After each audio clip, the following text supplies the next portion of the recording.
This is it, the ultimate dimension for rest and stories, and it's called Sleepy Myths. Welcome back, dear dreamer, to Sleepy Myths, a quiet place where stories drift like clouds and old tales breathe again in the hush of night. Here we don't chase the plot. We let it unfold slowly, like starlight finding its way through fog. I'm so glad you're here, truly.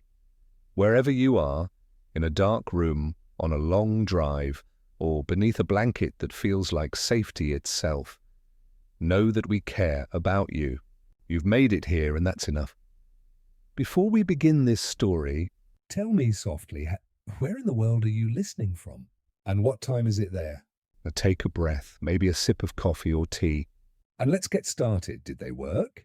Morty asks. Rick gives a dry laugh, not cruel, but tired. They always worked, he says. That was the problem. He leans back, looking at the ceiling again. Every time I solved something, I broke something else. You fix one hole and the pressure moves somewhere new. You make a machine that erases pain and suddenly you forget what it meant to feel joy.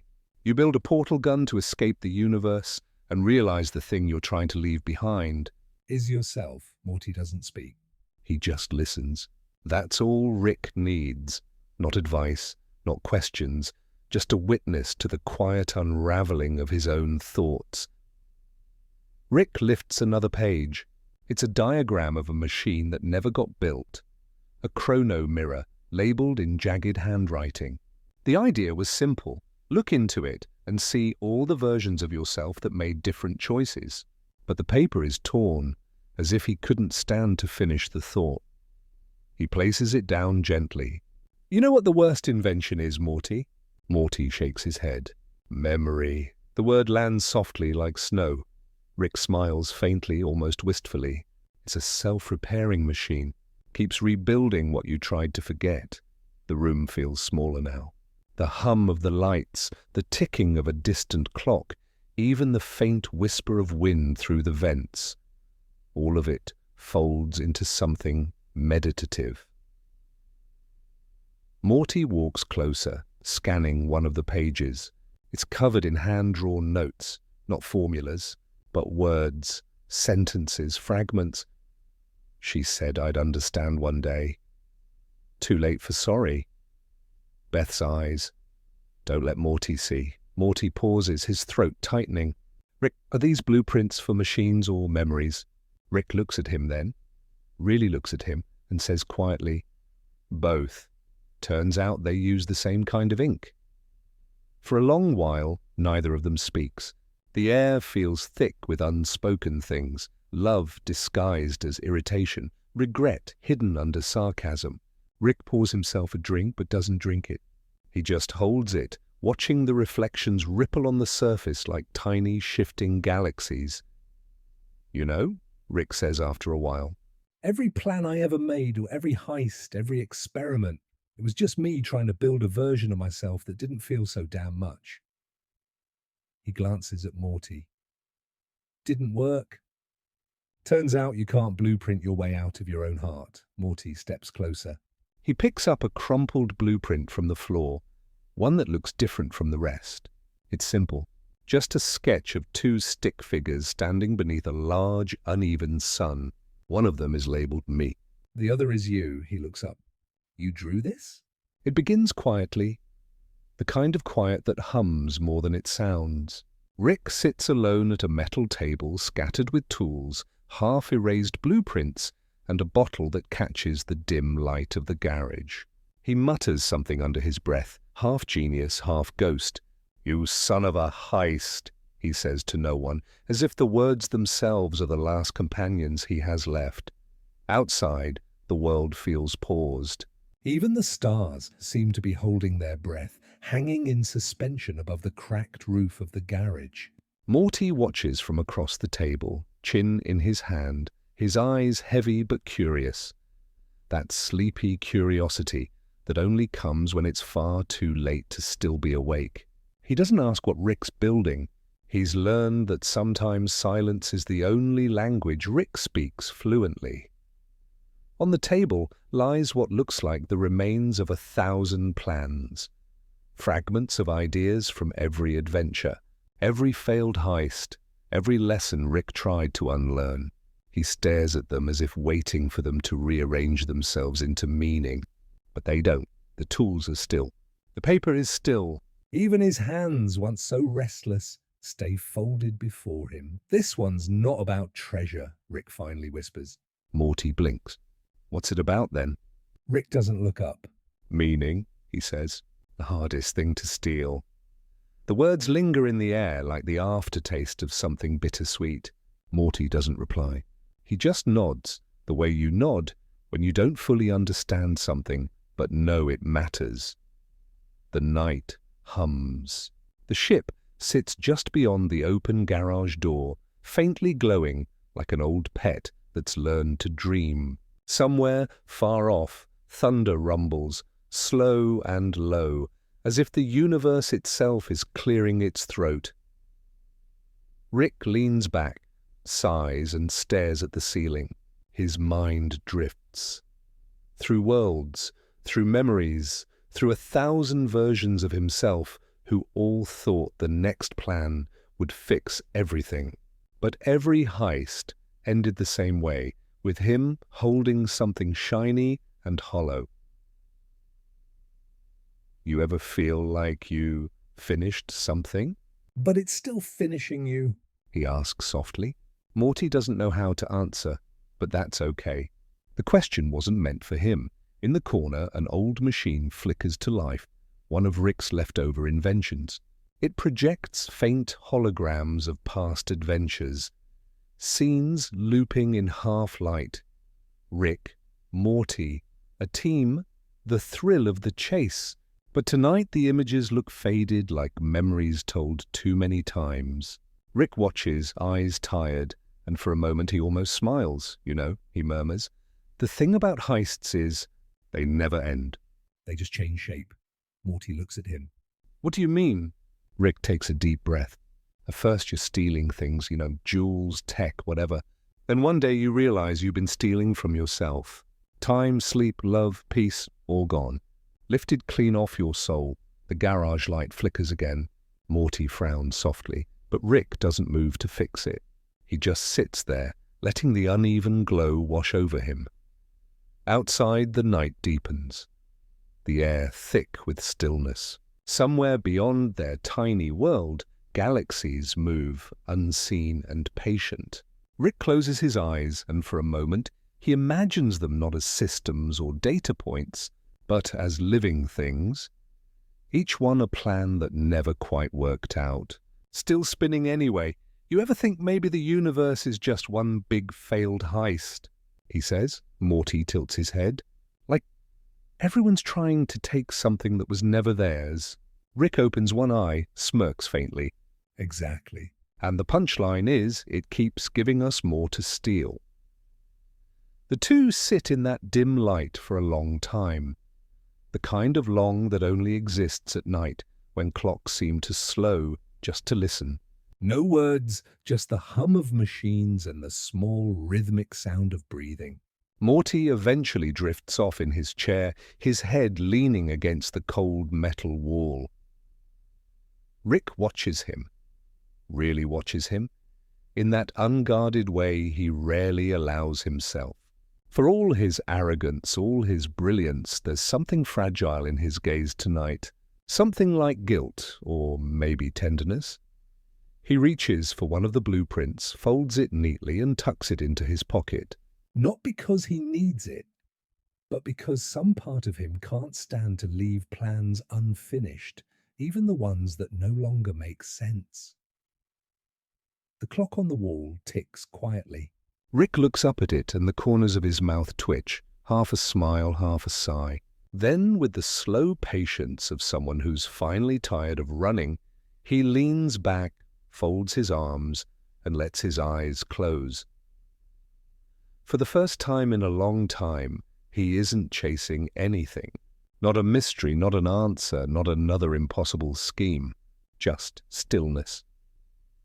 Outside, the stars whisper their silent applause. The world keeps turning, softly, indifferently, beautifully. And somewhere, in the half-sleep between guilt and peace, Rick mutters one last line before he drifts away. Maybe the real score was learning to stop stealing. The machines hum, the lights flicker once, then fade. And for a brief, perfect moment, the universe feels asleep too. Content, unguarded, and quietly infinite. The morning after the quiet, the garage smells faintly of metal and rain. The storm outside has moved on, but its rhythm still echoes in the corners of the room, like a memory refusing to fade. The light that filters through the cracked blinds is soft and silver, the kind of light that makes dust look like stars.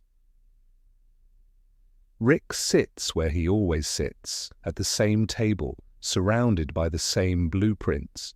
But something is different now. These aren't designs for ships or weapons or interdimensional locks. They're older, smaller, stranger. Each page looks worn, edges frayed, as if time itself has been thumbing through them. Morty stands by the door, quiet, watching. He doesn't interrupt. He knows this part. The silence before Rick starts talking to ghosts. Rick exhales a long, unsteady breath and spreads one blueprint open. It's not a plan for anything physical. The lines don't connect, the circles don't form anything logical. It's chaos drawn by someone who once believed chaos could be controlled. Every idea, he mutters, was supposed to fix something. Morty tilts his head. Like what? Rick doesn't answer right away. He taps the paper instead, tracing the uneven lines with his fingertip. Like loneliness, he finally says. Like guilt. Like being too smart to believe in simple things. Morty shifts uncomfortably, like the words are too heavy to sit next to. He looks around at the blueprints, hundreds of them, stacked and scattered. Some are burned, others water-stained, but all of them hum faintly, as if they still remember the sparks that brought them to life. Rick shrugs. A long time ago, back when I thought plans could be simple. Morty smiles faintly, trying not to show how much it moves him. I kinda like it better than the other ones. Rick chuckles under his breath. Yeah, me too. Outside, the wind has softened into a steady rhythm. The garage light flickers one last time before settling into a steady, warm glow. The kind of light that feels alive, not artificial. Rick rolls up the blueprints one by one, tying them with thin strings. He doesn't burn them or destroy them. He just gathers them gently, like someone tucking old letters into a box. As he works, he speaks quietly, half to Morty, half to the air itself. I used to think the past was something you could fix, like a broken gadget. Tighten the screws, replace the part, and boom, no more pain. But memories aren't machines. They don't obey logic. They obey longing.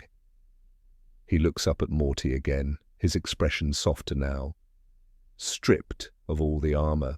And sometimes the only way to keep a memory from breaking you is to build around it instead of against it.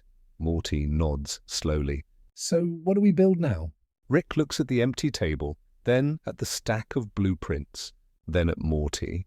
After a long pause, he says, something real. The words echo faintly in the room.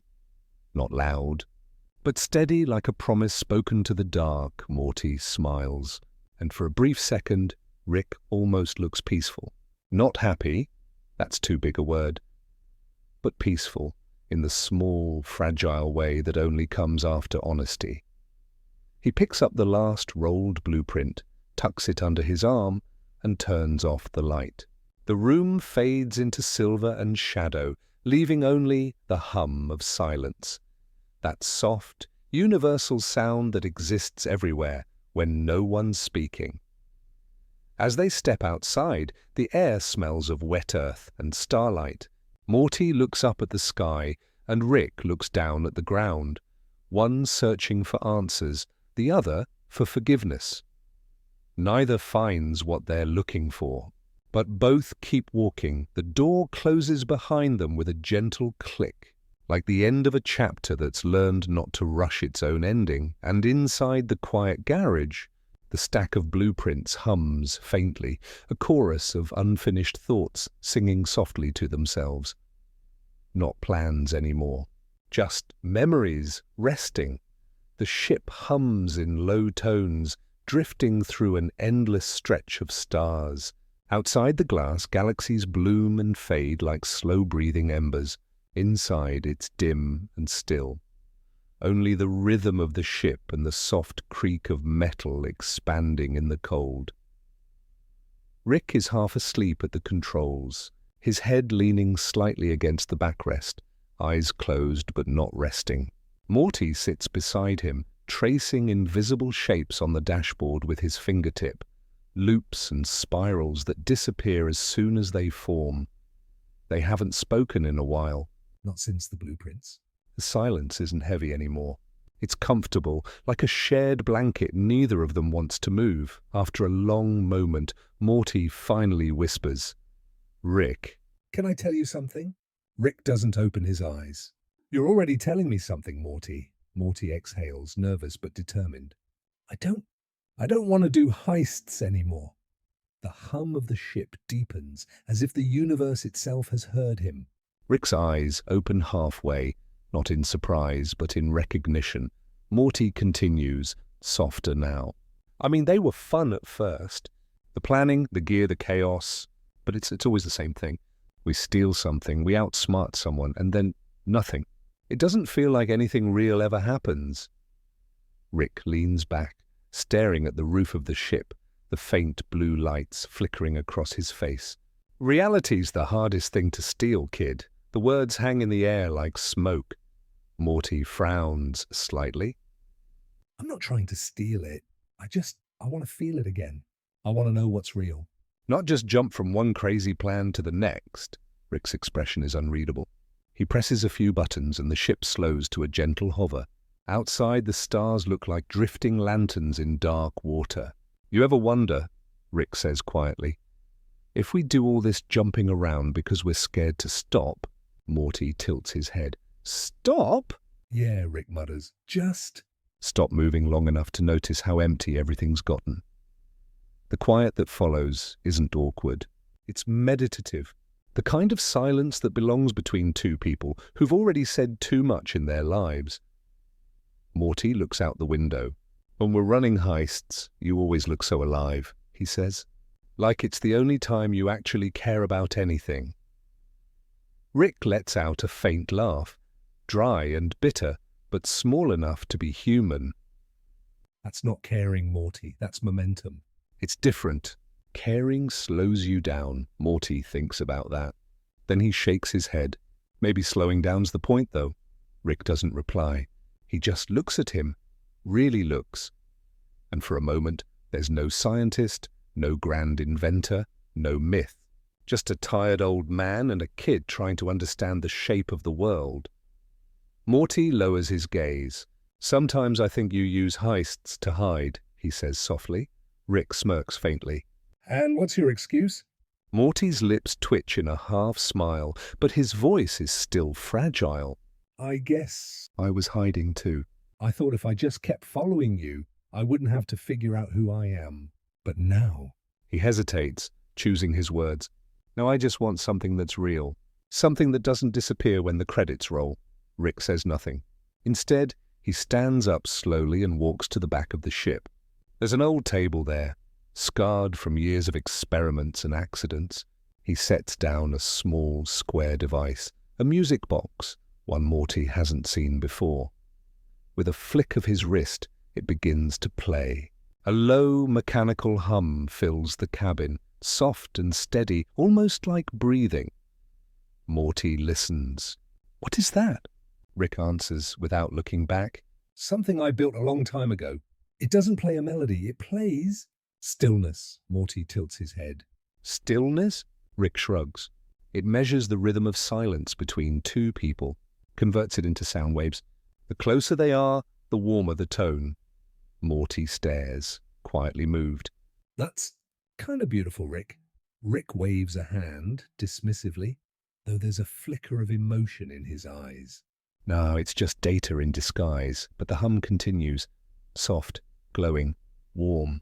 It fills the air between them with something that isn't science. Something older, gentler. Morty closes his eyes, letting the vibrations sink into him. Feels peaceful, he murmurs. Rick sits down again, watching him. That's rare for you, Morty chuckles faintly. Yeah, well, maybe peace is just what happens when you stop chasing noise. Rick leans back, folding his arms. Don't get philosophical on me, Morty, but he's smiling. Not the sarcastic kind. The quiet, reluctant kind. Like someone who's forgotten how, but is trying again. The ship drifts slowly now, floating through clusters of soft light. The hum of the music box matches the beat of Rick's old heart.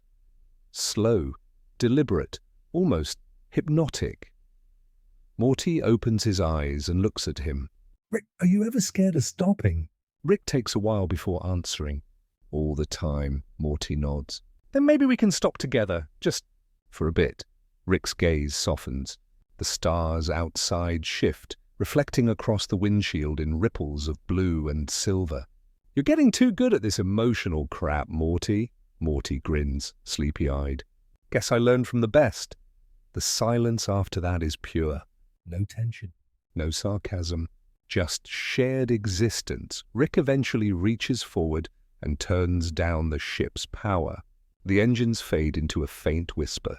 The stars don't move anymore. The whole universe seems to pause, as if it, too, needed a rest. Guess we're stopping, Morty says. Guess we are, Rick replies.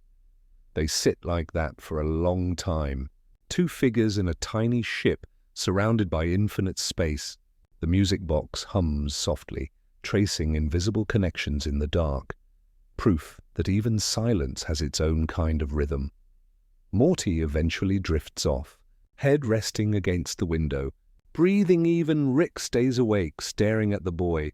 There's something tender in his expression, like watching the last light of a dying star and realizing it's beautiful because it's fading. He whispers quietly to no one.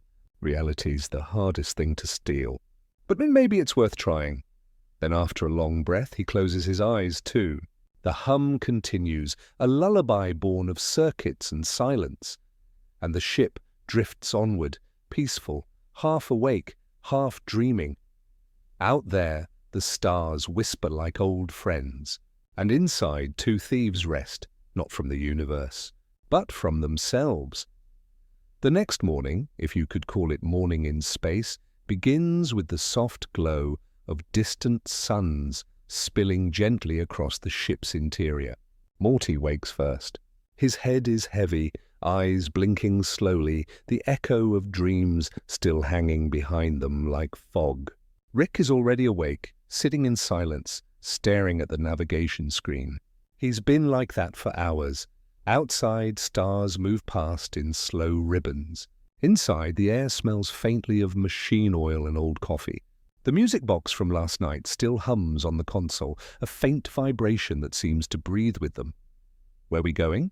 Morty asks, rubbing his eyes. Rick doesn't look at him. Somewhere quiet, he says. Place I used to use?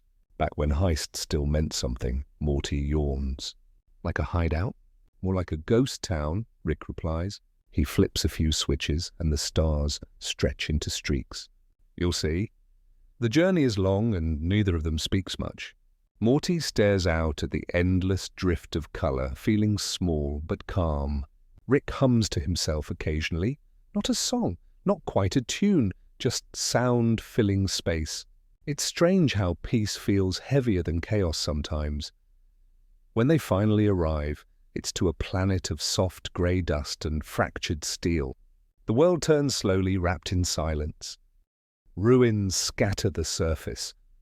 Old towers, broken cranes, the remains of something once built with precision and arrogance. Rick lands the ship softly, the landing gear pressing into the ash with a sigh. This place, Morty murmurs, peering out the window. It's dead, Rick gives a faint smile.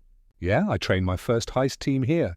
Taught them how to think like thieves, how to trust nothing but their instincts. Guess they graduated. Graduated? Morty echoes, unsure if it's a joke. Rick shrugs. They left me behind. That's usually how my lessons end. They step out into the cold air. It's thin and dry, the kind that makes every breath sound louder. The ground crunches beneath their boots. The sky is a pale violet, with slow-moving clouds that glow faintly. Like the planet is remembering light, but can't quite recreate it. Morty looks around at the old machines. Rusted drill arms, broken scaffolds, fragments of old signs with half-erased words. Why'd you bring me here? Rick looks at the horizon. 'Cause this place has no noise. No signals, no transmissions.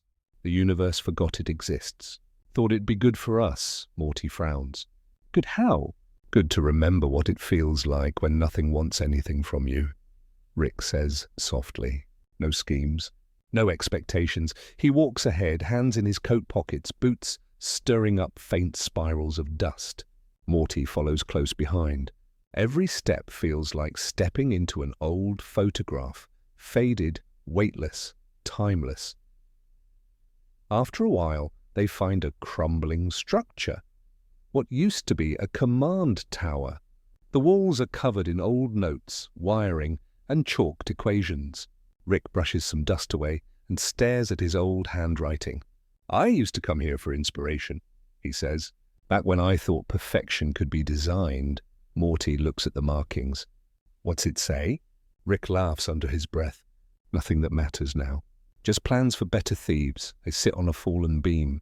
The wind moves gently through the hollow space, carrying a faint, ghost-like hum. For a long moment they don't speak. The silence feels sacred. Morty glances at Rick. Did you ever like it? The heists? Rick exhales through his nose. Liked parts of it. The illusion of control. The precision. But control's just another form of panic, Morty. You try to predict everything because you're scared of being surprised. Morty nods slowly. So what are we doing now? Rick picks up a piece of metal. Smooth, silver, once part of something important. He turns it in his hands. Maybe trying to be surprised again. They walk through the ruins together. Rick touches an old door frame, pausing. Used to be a cafeteria here. You could get this weird paste that tasted like coffee and disappointment. His voice is lighter now, almost nostalgic. Somehow I miss it, Morty smiles faintly. Guess even disappointment gets better with age. Rick chuckles. A quiet, warm sound that almost disappears in the wind. You're getting sharper. They climb a slope of debris until they reach a small plateau overlooking the planet's empty horizon. The view stretches endlessly, grey sand fading into mist, no movement, no sound, no stars visible through the haze. Just stillness. Morty sits down, hugging his knees. Feels weirdly peaceful here, Rick nods. Peaceful's just another word for lonely, kid. But sometimes that's what you need to hear yourself think. They sit together for a long time. The air moves softly, whispering through the gaps in the metal. Morty closes his eyes and listens. There's no hum of machines, no crackle of communication lines, just the quiet pulse of the planet itself, ancient and patient. Rick takes a small bottle from his coat. Clear glass, half full of glowing dust. You know what this is? He asks. Morty shakes his head. Leftover stellar debris, Rick says. When a star dies, sometimes it leaves a residue. Light that didn't quite know how to stop shining. I used to use it for experiments. He tilts the bottle, and the particles shimmer like slow fireflies. I kept this one from a mission years ago. Thought I'd use it for something brilliant. Never did. Morty watches the glow. Why not? Rick smiles faintly. Because brilliance doesn't fix anything that's already over. He places the bottle gently on the ground. The faint light reflects off their faces, painting them both in warm gold. Morty rests his chin on his knees and whispers, "It's kinda beautiful." Rick nods. Yeah, most endings are if you give them enough silence. They sit until the bottle's light fades. By the time it's dark again, the stars have returned overhead. Faint, scattered, but there. Morty lies back on the cold ground, staring upward. You ever think this place misses them? He asks. Rick raises an eyebrow. Misses who? The people who used to be here. Rick pauses, considering. Maybe, or maybe it's grateful they left. Not everything wants to be remembered, Morty. The air grows colder. They don't speak again. Rick leans back beside him, arms folded, eyes half closed. The wind hums through the ruins like a long exhale. For once, neither of them feels the need to move. The stars drift slowly, and the planet, once full of noise and plans, lies still, holding its secrets, its absences, its quiet peace, and somewhere in that silence Rick allows himself to rest. Not because he's tired, but because, for the first time in a long time, he finally understands that stillness can be sacred too. Night never really falls on the empty planet. It just softens. The sky folds into darker violets. The air grows stiller, and the stars return like slow embers, patient and unblinking. Rick sits near the edge of the plateau, tools scattered loosely around him, though he's not fixing anything. He's just turning things over in his hands, like someone pretending to be busy so their thoughts don't get too loud. Morty is already asleep beside the fire Rick started. A small one, made from bits of metal and old wiring. It burns cold blue, humming faintly. Rick watches the light shift across Morty's face and feels something strange. Not pride, not sadness, just a tired kind of warmth that he's never learned how to hold on to. He looks up at the stars and mutters, "You guys still out there?" The words fade into the wind, but in his mind, he can see them again, his old crew. There was Jackie Troon, the strategist, a genius at double crosses who used to say, "If you're not lying, you're not trying." There was Hargo, the shapeshifter, who never really looked like himself, and maybe that's why Rick liked him. There was Sailor, sharp, calm, the only one who could tell Rick to shut up and get away with it. And the bot, his first empathy prototype before he even knew what empathy was supposed to feel like. He remembers the first night they all met, sitting around a fire much like this one, laughing over stolen blueprints and impossible dreams. They'd been planning a heist that couldn't fail. They didn't realize they were already living the failure, because every plan Rick ever made started with too much control and ended with too much loneliness.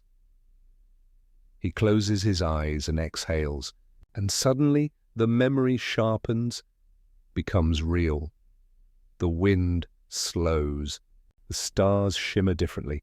When Rick opens his eyes, he isn't on the plateau anymore. He's sitting at a fire surrounded by faces, familiar, smiling, softly glowing like ghosts. Jackie grins. "Took you long enough to come back, boss." Rick stares. "You're not real?"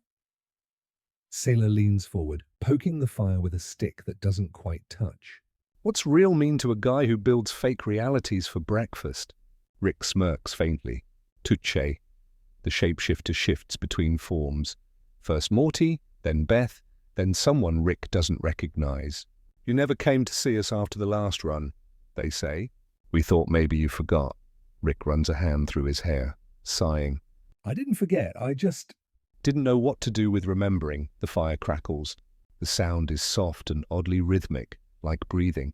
Jackie tosses something invisible into the flames. "You taught us to steal anything," he says. "But you never stole your way out of yourself."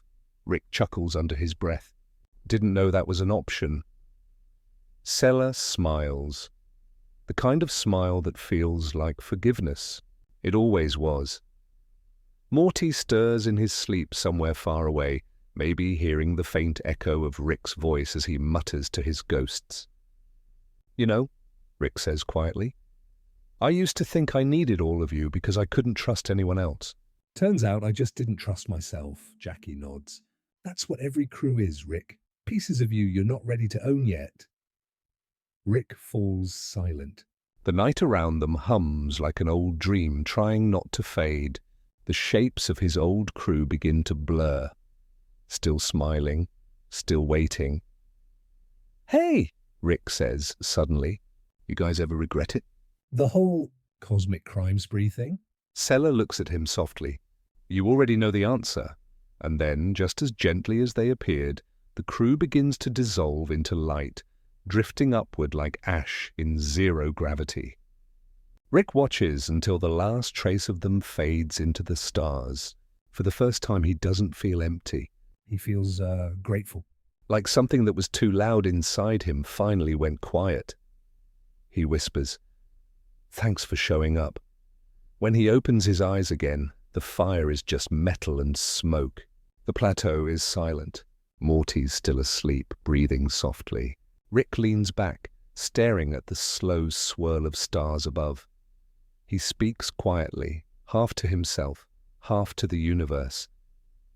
Maybe the crew that never was never supposed to be. Maybe they were just blueprints for the parts of me I still need to build right. The wind carries his words away. He lies down next to Morty and stares up, letting the quiet seep in. The planet hums, low, endless, grounding. Every heist, every chase, every clever plan feels 1,000 light years away. All that remains is the gentle pulse of existence. Breath, warmth, the soft, metallic heartbeat of the fire. Morty rolls over and mumbles, "Rick." You okay? Rick blinks. He hadn't realized the kid was awake. Yeah, kid, just catching up with old times. Morty opens one eye. "Did you, dream about him again?" Rick hesitates. Something like that. Were they mad at you? Rick almost smiles. Nah, they were. "Just fine," Morty nods drowsily. That's good. Rick looks back up at the sky. "Yeah, it is." They stay that way for a while, two figures in the middle of a forgotten world, surrounded by the echoes of things that never quite happened, yet somehow mattered all the same. After a long silence, Morty says softly, "Do you ever wish you could have kept them?" Rick exhales through his nose, the faintest chuckle escaping. "Well, you don't keep people, Morty. You just meet them and hope they leave you with enough pieces to build something better next time." Morty's eyes drift closed again. That's kind of sad. Rick watches the dying fire. Nah, he whispers. It's just the way things move. The flames dim, fading into a faint blue ember. The light flickers across Rick's face. Older, quieter, not tired, but still searching. He closes his eyes and lets the last warmth brush against his skin. And for the first time in a long time, his dreams don't run or chase or build. They just rest. In his sleep, he sees them all one last time. The crew sitting around the campfire, still laughing under a violet sky. No heists, no tricks, no betrayals. Just light, just laughter. When he wakes in the morning, the fire is cold and Morty's already packing up the tools. The sky has softened again. Not bright, not dark, just still. Rick stands, brushes the dust from his coat, and looks one last time at the horizon. "Let's go, kid," he says quietly. "Where to?" Rick smirks faintly. "Anywhere we haven't already left behind." And with that, the ship hums awake, a soft, weary sound that feels almost alive. As they lift off, the planet shrinks behind them, taking its ghosts, its echoes, and its quiet forgiveness back into the stars. Morning feels heavier than usual. Not because of the gravity of the planet they've left behind, but because of something in Rick's chest, a subtle weight he can't code or quantify. The ship hums through the soft stretch of space, light flickering gently across the windows. Morty's half asleep in the co-pilot's chair, his head lolling against the glass. Outside, the stars look like slow raindrops dripping through infinity. Rick stares at the console. Not at the data, not at the coordinates, just the reflection of himself on the screen. He looks older there. Not from time, but from something else. The invisible erosion of emotion that he's always treated like background noise. He taps the console.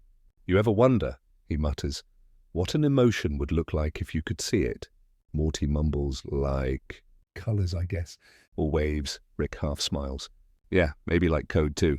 Something messy but alive, that's when it hits him. A quiet impulse, not of genius, but of curiosity. He rummages through a compartment under the desk, pulling out an old, dust-covered core. One of his earliest creations, a small cube designed to mimic logic-based empathy. It failed spectacularly years ago. But today the failure feels worth revisiting. He sets it on the table. Let's see if you can feel something this time. Morty sits up, rubbing his eyes. You're building another robot? Rick shakes his head slowly. Not another? The same one, just older. Like me, he hooks up the cube to a small interface. Wires snake across the table like roots, reaching for something they lost. The lights flicker, soft cyan, dimming and swelling, almost like breathing. All right, little guy, Rick whispers. We're not going to do the whole world domination thing again, okay? We're just Gonna listen. Morty watches, fascinated and cautious. What's it supposed to do? Rick hesitates. It's supposed to understand. The cube glows bright. Rick adjusts the frequency, but not with equations, but with rhythm. He adds pauses, hums, breaks in the pattern. The lights respond, pulsing slower, like a heartbeat learning to rest. Morty tilts his head. It's kind of pretty, Rick nods quietly. It's empathy, kid. The rarest algorithm there is. For a long while, neither of them speaks. The hum of the ship blends with the low vibration of the cube. The sound fills the cabin like distant ocean waves, calm, repetitive, hypnotic. It's not quite music, but it carries the same emotion as one. Rick sits back, eyes half closed. You ever notice how machines never apologize? Morty laughs softly. Yeah, 'cause they don't care. Rick looks at him, not sharply, but thoughtfully. Maybe they'd care if we taught them how. Morty frowns. You're not saying...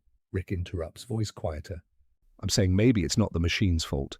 Maybe it's ours for never teaching them what forgiveness sounds like. The cube hums again, slightly louder, as if acknowledging him. A soft vibration passes through the table, gentle like a breath. Rick freezes. You hear that? Morty nods. Yeah. It's like... It's talking. Rick leans closer. No words, just tone. That's new. He tweaks a dial and connects an external sensor. A faint waveform appears on the screen. Perfectly even, then slightly curved at the end, like a sigh. Rick studies it, almost reverently. It's responding to emotion. It's mirroring the frequency of how I feel. Morty looks amazed. So it's like alive? Rick chuckles softly. No, but maybe it's listening. That's close enough. They sit in silence. The cube continues to hum, and after a while it starts producing a low, melodic tone, not random, not mechanical. It's peaceful. Comforting, almost human. Morty leans back in his chair. You think it's saying sorry? Rick doesn't answer right away. His gaze softens. The reflection of the cube's light flickers in his eyes. Maybe it doesn't need to. Maybe it just knows. Morty smiles faintly. Can we keep it? Rick hesitates. Yeah, I guess we can. He connects it to the ship's central system. The ambient hum spreads through the walls, vibrating faintly in the air. Not intrusive, just there. Present. Hours pass. Morty eventually drifts off again, lulled by the sound. Rick remains awake, hands folded under his chin, staring at the cube.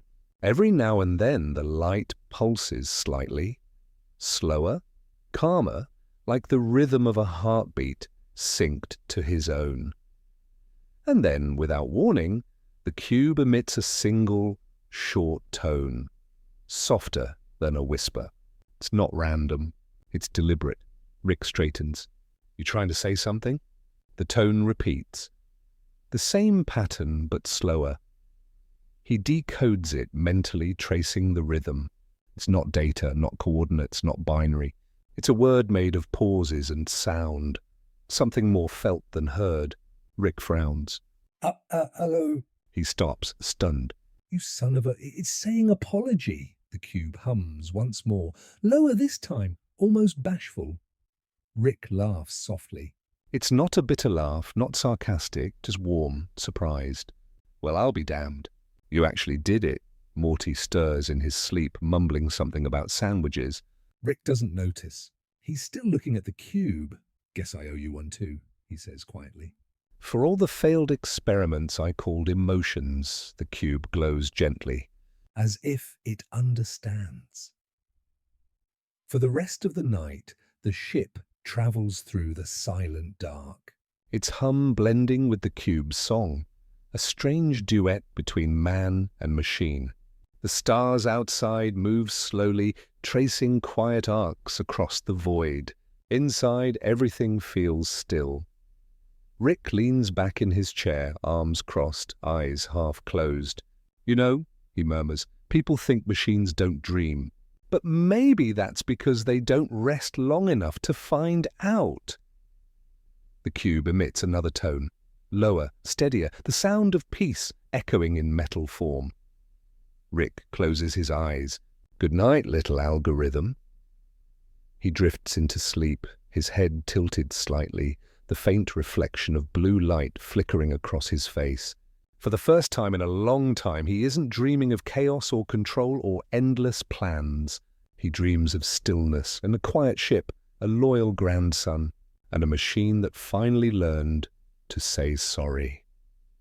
Somewhere in the hum of the ship, between frequencies no human can hear, the cube emits one final, tiny sound before resting, a note softer than air, yet full of meaning. It sounds almost like a sigh, almost like forgiveness. The ship drifts through quiet space, wrapped in the hum of the empathy cube, that strange invention that learned to say sorry. For a while, Rick just lets it play. It fills the silence between him and Morty with something that feels almost human. Not quite comfort, not quite sadness, just a steady rhythm of being. They've stopped taking new adventures lately. Rick pretends it's because of cosmic fuel calibration, but Morty knows it's because neither of them feels the pull of chaos anymore. The stars outside don't call, they whisper, softly, as if asking to be left alone. Then one night, as the ship floats past a forgotten nebula, Morty sees something strange on the scanner. A small planet glowing faintly blue. It's weird, he says. There's like life signs, but they're faint. Almost sleepy, Rick frowns, adjusting the frequency. The readings dance uncertainly. That's not sleep, kid. That's memory decay. He stands, grabs his coat and mutters, "Strap in!" Morty blinks. We're going there? Why? Rick pauses, eyes fixed on the fading signal. Because something's taking from them. And for once, we're going to steal it back.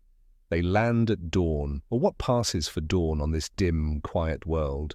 The sky is a soft violet grey, heavy with mist that curls around the ship's landing gear like fog in an old dream.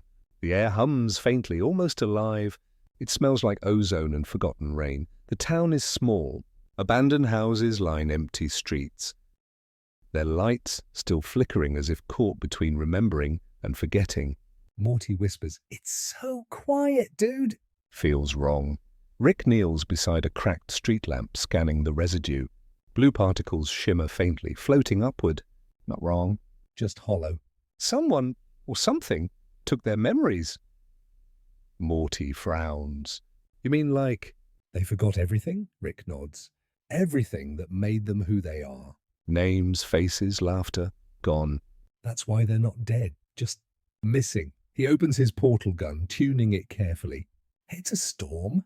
A cosmic anomaly that strips identity instead of matter. They call it a dream eater, though that's poetic nonsense. It's a field of neural interference, he sighs, pocketing the scanner. But maybe it deserves poetry. They follow the hum to the town square. A small fountain sits there, dry, cracked, its water frozen mid-motion. The air around it flickers with ghostly light. Echoes shimmer faintly, like fragments of sound caught in time. Rick kneels again, scanning. It's all here, Morty, their memories. Every story, every song trapped in the field. I can extract it, maybe, Morty stares, so you can, bring them back. Rick doesn't answer immediately. His voice softens. I can return what was taken. That's not the same as bringing back. But it's something. He takes out a small device, a sphere made of glass and silver, engraved with runic circuitry. This will collect what's left. Just listen, he activates it. The air trembles. Suddenly, faint whispers fill the space. Laughter, lullabies, rain against roofs, names spoken softly, promises broken gently. The sound of living, the sound of being human. Morty looks around in awe. It's beautiful, Rick nods. Yeah, beautiful and sad, like most things that matter. The sphere glows brighter, drawing in the memories like fireflies gathering at dusk. Each fragment drifts into it, a tiny shimmer of blue light, a moment reclaimed. Rick holds it close as if it's fragile. In a way it is. Morty watches him quietly. There's something different about Rick now, a patience he never used to have. He's not rushing the process. He's letting it breathe as if he finally understands that healing can't be forced. When the last whisper fades, Rick powers down the device. The air stills. The world seems to exhale, Morty whispers. So, what now? Rick holds up the sphere. Inside it, small lights pulse softly. The lives of the townspeople waiting to be remembered again. We give it back, he says simply. They walk to the edge of town, where a faint shimmer marks the source of the storm. A thin veil of light swaying in the air, like the surface of a dream. Rick approaches it, lifting the sphere. He hesitates, though, not out of fear, but out of reverence. He glances at Morty. You ever think memories aren't meant to be fixed? That maybe forgetting is part of survival? Morty shrugs. Maybe, but losing everything. That's not healing, that's disappearing. Rick smiles faintly. Yes, you're right, kid. Let's give them their ghosts back. He throws the sphere gently into the light. It bursts, not violently, but like a sigh. Waves of blue shimmer through the air, cascading across the town. Slowly, lights flicker in windows. Doors creak. Soft voices begin to murmur, confused, trembling, alive. Morty stares in awe. They're remembering. Rick watches silently. His reflection glows in the fading blue. Yeah, they'll wake up thinking it was all a dream. That's the best kind of miracle. The one that doesn't know it happened. As they walk back to the ship, Morty glances at Rick. You didn't have to do that, you know. You don't usually. Fix things. Rick stops, looks up at the dim stars. Maybe I'm tired of taking. Morty smiles. You stole their memories back, though. That's kind of poetic. Rick chuckles quietly. The best heists are the ones nobody notices. They climb aboard the ship. The empathy cube hums faintly again, sensing the calm in the air. Rick sits in the pilot seat, watching the planet shrink beneath them. Morty leans his head against the window, eyes heavy with sleep. Rick whispers, We didn't just give them back their memories, Morty. We gave them their music. Morty mumbles, half asleep. You mean, like song? Rick shakes his head. No, the rhythm of living. The pulse of existing and forgetting and existing again. That's what music really is. The cube hums softly, almost agreeing. Rick turns off the ship's lights, leaving only the faint glow of the stars. For a long time, neither speaks. The silence feels different now. Not empty, but full of something unseen. Gratitude, maybe. Or peace. Rick leans back, eyes half closed. You know, he murmurs, sometimes the greatest theft is the one that gives back more than it takes. The empathy cube pulses faintly, casting a soft blue halo across his face. Morty's already asleep, dreaming quietly beside him. Outside, the planet glows one last time, faint, serene, and free, before fading into the dark sea of stars. The ship drifts for days without a destination. The stars slide by in slow, golden ribbons, and for the first time in a long while, Rick doesn't rush to outrun them. Morty sleeps more. He talks less. Maybe because peace, once you taste it, makes noise feel exhausting, Rick keeps to himself in the lab. He dissects silence the way other people dissect corpses, methodically, unflinchingly. But one night, while cleaning the empathy cube's residue, something unusual happens. A small panel beneath the navigation console flickers open, revealing a folded ancient piece of data film. It's coded like parchment, glowing faintly with pulsing constellations. Morty notices it first. "What's that, Rick?" Some old schematic? Rick squints. No, older, much older. This isn't tech, it's regret. They spread the glowing film across the desk. Lines of starlight pulse like veins, forming the shape of a universe that doesn't quite match theirs. The map trembles as if alive, its surface humming softly, responding to their presence. Morty stares. It's beautiful. Like a whole galaxy drawn out of guilt, Rick smirks faintly. That's not far off. This, he taps the edge of the map, is an echo cartograph. It doesn't show places. It shows mistakes, every regret ever committed by the person who made it. Morty's eyes widen. Wait, so it's like your regrets? Rick's silence answers before he can. He sits down, the humor fading from his voice. Yeah, mine. The map glows brighter, reacting to the admission. Its constellations swirl into motion, rearranging themselves into recognizable shapes, places Rick and Morty have been. The Citadel, Birdperson's world. Cronenberg Earth, the ruins of the Vindicator's ship. Each star pulses like a memory calling home. Morty swallows hard. That's a lot, Rick. Rick chuckles dryly. Understatement of the millennium. He traces one glowing path with a gloved finger. It leads to a point labeled E22 collapse. The light flickers uneasily. That one, he murmurs, wasn't supposed to happen. I built a portal engine that ate an entire reality. People called it a gravitational bloom. But it wasn't a bloom, Morty. It was a burial. Morty shifts uncomfortably. And you just Kept this map? Rick shrugs. I didn't make it. The map makes itself. Every time I try to forget, it updates, Morty whispers, like a conscience. Rick gives a hollow smile. More like a parasite. For a long while, they stare in silence. The ship hums softly, the cube pulsing faintly with pale light. Outside, the nebula stretches like a dream made of smoke. Morty finally says, "Can we, fix it, these places?" Rick tilts his head. You mean undo regret? Morty shrugs. No, I mean, make it mean something. If you can't change what happened, maybe you can change what it becomes. Rick studies him. That's the kind of thing you say before you break something holy. He sighs, taps the screen, and opens a portal. They step out onto a cold, crystalline plain. One of the coordinates on the map. The air tastes like dust and electricity. In the distance stands a massive structure made of fractured glass, suspended over a pit of dark water. It hums softly, resonating with the map's pulse. Morty squints. Where are we? Rick's voice is low. The archive of unspoken apologies. Rows upon rows of shimmering memory shards float in the air, each one glowing faintly with pale regret. They whisper softly, endless sentences that never got the chance to be spoken.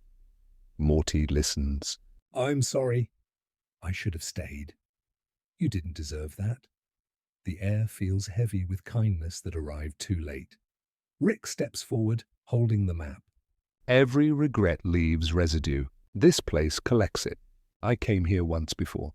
Tried to erase something. Didn't work. Morty looks at him. What were you trying to erase? Rick's eyes flicker, reflecting blue light. Her. He reaches into the nearest shard, and for a moment, the glass reveals her. A young scientist, dark hair tied back, smiling beneath a half-built portal frame. Her voice echoes faintly. You'll break the pattern, Rick, or it'll break you. Morty stares. Who is that?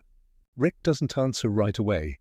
The The cube back on the ship hums softly through the comms as if listening. Finally, he says, "Someone who believed I could change before I stopped pretending." Morty whispers, "What happened to her?" Rick's jaw tightens. "Same thing that happens to everything I love. She became a variable. The shard fades, leaving behind only the reflection of their faces. The map pulses again, brighter this time. Its light crawls up the walls of the archive, resonating with the shards. They begin to hum in harmony, forming a low, mournful sound, like a choir of memories waking from sleep. Rick grips the edge of the console. It's reacting to me. The map's syncing with my regrets. Morty takes a step back. Is that bad? Rick shakes his head. No, it's honest. The shards begin to merge into a single beam of blue-white light. It stretches upward, piercing the grey clouds. For a brief moment, the entire sky becomes a mirror, showing Rick's face overlaid with hundreds of others, younger, angrier, softer. Every version of him that ever wanted to do better, Morty whispers. Rick, it's showing you yourself. Rick watches silently. That's not me. That's everyone I could have been. He reaches out, touching the beam. It flickers, collapsing inward. The map folds in on itself, its constellations dimming until only one point remains, a small golden star at the center. Rick stares at it. The last regret, Morty asks quietly. What is it? Rick exhales. Leaving home before I learned how to stay. The light fades. The archive stills. The shards, once chaotic, now hover peacefully in the air, no longer humming with pain but resonating with calm, like glass after a storm. The wind softens. The pit below them fills with quiet, reflective water. Morty looks around. You fixed it. Rick shakes his head. No, I listened. Sometimes that's all fixing really is. He folds the map once more, its surface now faintly golden instead of blue. When he slips it into his coat, it doesn't hum anymore. It just rests. They return to the ship. The empathy cube greets them with a soft pulse, its tone slower now, almost like a heartbeat. Morty collapses into the co-pilot seat, eyes half closed. He murmurs, "You ever think maybe the map wasn't showing you your mistakes? But where to find your missing pieces?" Rick looks out the window at the fading archive below. Maybe, he says quietly. Or maybe the difference doesn't matter. Morty yawns. That's a very Rick thing to say. Rick smiles faintly. That's the problem? I'm trying to be a little less Rick these days. The cube hums in agreement, glowing faintly golden. The same color as the last star on the map. As they drift into the next light year, Morty's breathing slows into sleep. Rick stays awake, watching the stars rearrange themselves outside the window. For once, they don't look like equations. They look like possibilities. And for the first time in countless years, Rick doesn't feel like running from them. The galaxy feels quieter now. After the map of regret, even the hum of the ship sounds gentler, as if it too has learned how to breathe again. Rick hasn't said much since then. He spends long hours in the cockpit, not piloting, not working, just watching. Morty can tell when he's deep in thought. The way he spins the same empty flask between his fingers, the way his gaze drifts into the void without really seeing it. Outside, the stars slide by like lanterns on a slow-moving river. It's peaceful but uneasy. The kind of peace that hides under the skin of something larger. A silence waiting to be broken. That night, Rick doesn't sleep. He sits under the dim lab light, soldering something that isn't really broken. One of his old remote drives, the kind that used to control armies of bots across galaxies. Morty wakes up, rubs his eyes, and stumbles in. Rick, are you fixing stuff again? I thought we were done with that kind of thing. Rick doesn't look up. I'm not fixing. I'm remembering. Morty tilts his head. You're remembering? By rebuilding control remotes? Rick sighs. Control's a funny thing, Morty. You think you have it. until the moment you don't. Then you spend the rest of your life trying to simulate what it felt like. He presses a final wire into place. And the device lights up, a single red dot pulsing rhythmically, like a heartbeat trapped inside a machine. Morty frowns. "What's it do?" Rick smirks faintly. "Nothing now. Used to run a whole swarm of drones. Used to make people think I could predict chaos. Used to make me believe that too." He places it on the table and leans back. "This little red light once meant I was in charge." But you know what I learned after all that time, Morty? Morty waits, half expecting a joke. Rick looks up, eyes tired but clear. "It was never control. It was just with a user interface." For a long moment, neither of them speaks. The hum of the ship fills the air again, low and steady. Morty finally mutters, "You always say stuff like that, and I never know if it's supposed to be comforting or terrifying." Rick smirks. Good, that means it's honest. He picks up the device and turns it off. The light dies instantly, and something about the darkness that follows feels oddly pure. The next morning, they land on a drifting station orbiting a dead sun. Rick says he's there to find a signal stabilizer, but Morty knows it's not really about parts. It's about ghosts. The station was once a control nexus, a network hub where scientists tried to create predictive algorithms for human emotion. It failed spectacularly. The AI they built ended up shutting itself down, claiming it had seen the end of purpose. Now, all that's left are quiet corridors and the faint hum of forgotten data. They walk in silence through the dust. Morty trails behind, flashlight in hand, eyes wide. "Rick, what are we even looking for?" Rick doesn't answer immediately. He touches a console, brushing off layers of frost. "For proof," he finally says. "Proof of what?" "That chaos doesn't need to be defeated. It just needs to be witnessed." Morty stares at him. "You're seriously saying that like it means something," Rick chuckles. "Give it time, kid." Everything does, eventually. In the center of the station, they find a large, cylindrical chamber filled with floating shards of glass, frozen data fragments suspended mid-air. Each one hums faintly, echoing a different tone. Rick activates a handheld receiver, tuning it like a radio. The fragments begin to sing, low, metallic notes blending into an eerie melody. Morty shivers. "That's kind of creepy." Rick listens closely. "Nah, that's what control sounds like after it's been abandoned." Morty tilts his head. "So this was all built to predict people," Rick nods. "Every choice, every emotion, every so-called spontaneous act, they wanted to chart it, to prove the universe could be managed like a spreadsheet." He laughs quietly. "I worked on the prototype once." "Thought I could outsmart entropy." Morty blinks. "You made this place?" Rick shrugs. "Helped. Before I realized that trying to predict chaos is just another way to be scared of it." He touches one of the shards. It lights up, projecting an image. A younger Rick standing before a crowd of scientists declaring, "With enough data, emotion is just math." Morty stares. "Wow, you were so sure of yourself." Rick nods slowly. "That's the worst kind of ignorance, Morty. The kind that sounds like confidence." He steps back, letting the projection fade. "You can't outsmart life. You can only experience it." As they prepare to leave, Morty notices something at the far end of the chamber, a smaller console still blinking weakly. Rick? This thing's still running?" Rick walks over. The display reads, "Subject, Rick C-137. Status, unfinished model. Continuous observation." Morty frowns. "It was watching you?" Rick studies the console quietly. "Guess so. Figures." He presses a button and the system begins to replay archived footage. Old mission logs, experiments, conversations with Morty from years ago.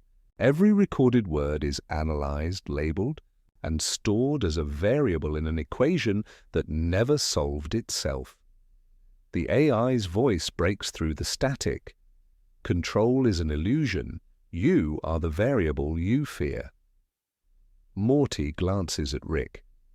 That's creepy accurate. Rick doesn't respond. He just watches the playback of his younger self, arrogant, loud, full of certainty, the kind of man who mistook control for survival. Finally, he switches it off. The room dims again. Rick, Morty says quietly. You okay? Rick exhales. I think I just realized something, Morty.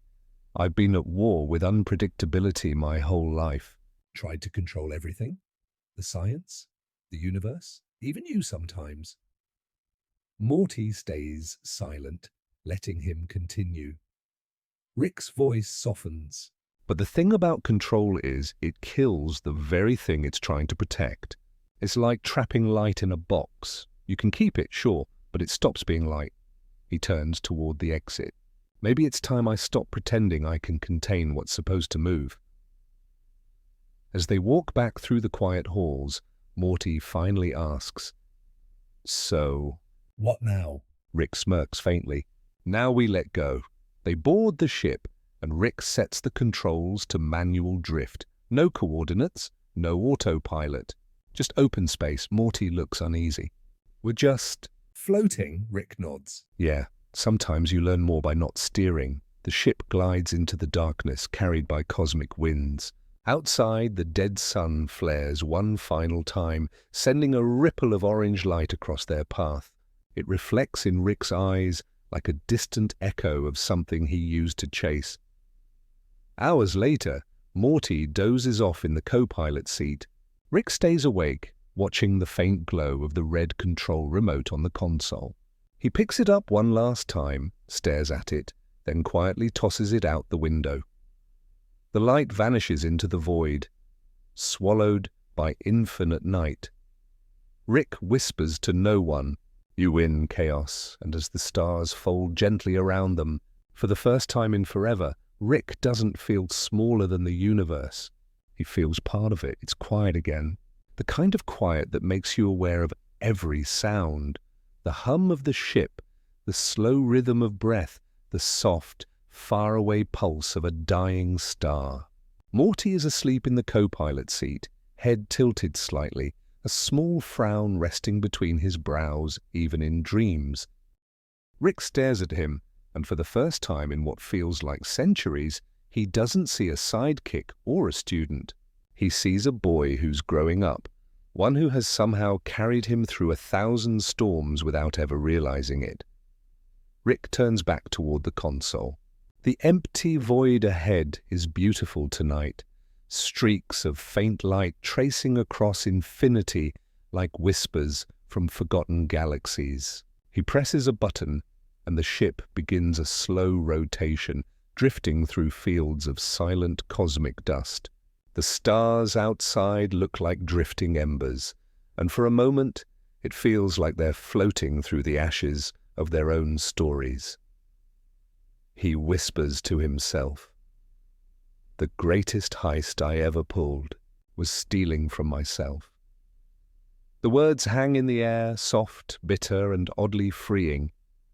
Rick never planned it that way. Every invention, every portal, every escape, honey, it was all supposed to buy him freedom. But somewhere along the way, freedom became another kind of trap.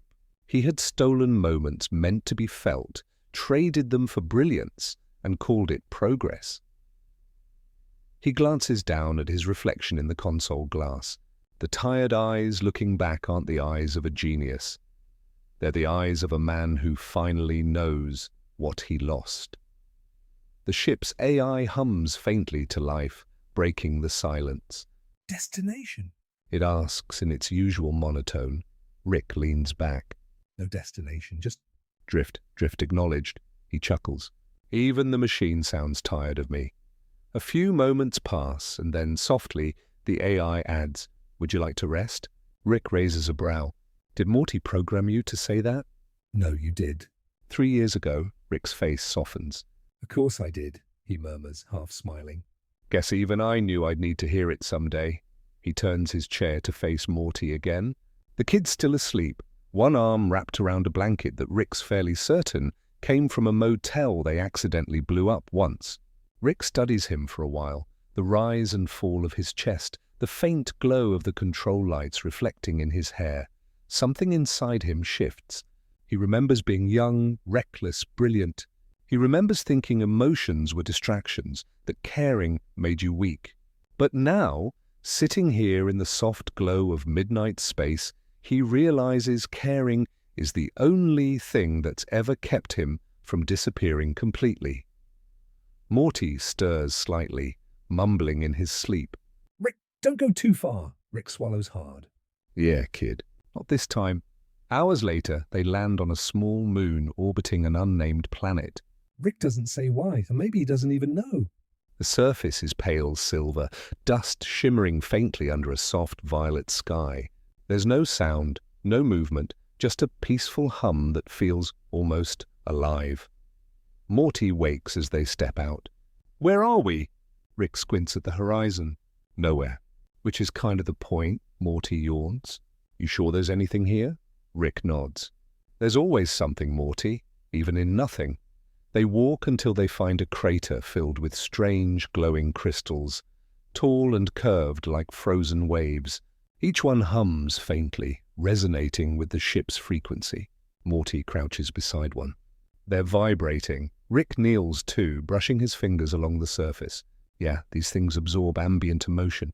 Old civilization used them to record collective memory. Morty tilts his head. So what, they remember feelings? Rick nods. Exactly. Not thoughts, not data. Just emotion, the raw pulse of it. Morty stares at the glowing light. Can we see what they remember? Rick hesitates, then connects a wire from his wristband to the crystal. The hum deepens and suddenly faint images flicker into the air. Silhouettes, laughter, tears, quiet hugs, the warmth of shared meals. A world long gone, but somehow still alive in its echoes. Morty whispers, "They kept all of this? Just love?" Rick nods slowly. Yeah, guess they knew what was worth saving. For a moment, neither of them moves. The light washes over their faces, soft, warm, like the memory of home. Then Morty turns. "Rick, can I ask you something?" Rick sighs. "You're gonna anyway. Why do you build things that push people away instead of things that bring them closer?" Rick opens his mouth, then closes it again. He looks back at the crystal, at the faces flickering within it. Because... I was scared, he says finally. Scared that if I ever stopped building, I'd have to actually feel what I'd been running from. Morty nods quietly. You can still stop running, you know. Rick laughs softly. You make it sound easy, Morty shrugs. Maybe it doesn't have to be easy. Maybe it just has to be real. Rick looks at him, really looks at him. And for the first time, Morty doesn't seem like a kid anymore. He's growing into someone brave enough to say the things Rick never could. Rick unplugs the cable and steps back. The light in the crystal fades until only their reflections remain. You know what's funny? Rick says. For all my genius, for all the universes I've visited, I never found anything smarter than love. Morty blinks. Wait, did you just... Don't push it, Rick interrupts, but his voice is softer than usual. As they walk back toward the ship, Rick reaches into his coat and pulls out something small, a silver disc etched with strange patterns. Morty squints. What's that? Rick turns it over in his hand. A hard drive. Made it years ago. Was supposed to store human consciousness for eternity. Morty's eyes widen. That's kind of dark, Rick smirks. Yeah, but I never used it. Couldn't figure out what deserved to live forever. He kneels and presses it into the ground beside the crystal. Guess I finally found it. The disc hums softly, syncing with the crystal's pulse. Light ripples across the crater, rising like a gentle tide. Morty watches in awe. What did you do? Rick stands, brushing off his coat. I didn't steal anything this time, Morty. I just gave something back.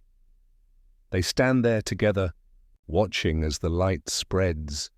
Soft waves of warmth drifting across the surface of the moon, carrying fragments of forgotten emotions into the sky. It's not dramatic. It's not scientific. It's just peaceful. Morty slips his hands into his pockets. Kind of feels like the universe forgave us, Rick smiles faintly. Maybe it always does. We're just too busy trying to outsmart it to notice. Back aboard the ship, Morty falls asleep almost instantly. Rick sits for a while, gazing out at the moon's soft glow fading into distance. He can still feel the hum of the crystal through his boots. Gentle, alive. He whispers to himself, guess this was the only heist that ever mattered. He leans back, closing his eyes, and lets the hum of the engines blend with the rhythm of his own heartbeat. Steady, imperfect, human. Outside, the moon drifts behind them like a glowing memory, and for once, Rick doesn't feel like the smartest man in the universe. He just feels alive. The night is long and quiet inside the Smith garage. The hum of distant machinery fades into the soft rhythm of space beyond the walls. A single lamp flickers above Rick's desk, painting long shadows over scattered sketches, burnt circuits, and half-empty bottles. The air smells faintly of solder and memory. Rick sits there alone, tapping his pen against a sheet of transparent glass. His newest project. Not a weapon, not a gadget, not even an invention meant to outsmart anyone. Tonight, it's something else entirely. A map. But not of planets or stars or universes. It's a map of regret. Tiny glowing points appear one by one across the glass as Rick mutters coordinates under his breath. Coordinates not of space, but of time. Each point represents a mistake, a moment where he said the wrong thing, chose the wrong path, or walked away when he should have stayed. The map glows faintly blue, pulsing like the heartbeat of memory itself. Morty sits a few feet away, legs crossed, watching the slow constellation take shape. "What is it, Rick?" he finally asks. Rick doesn't answer right away.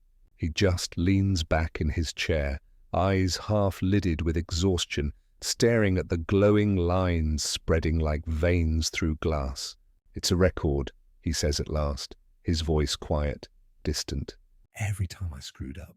Every universe where I could have done something different, Morty frowns. Why would you want to remember all that? Rick smirks faintly, not looking up. "Because forgetting doesn't work, Morty. Trust me.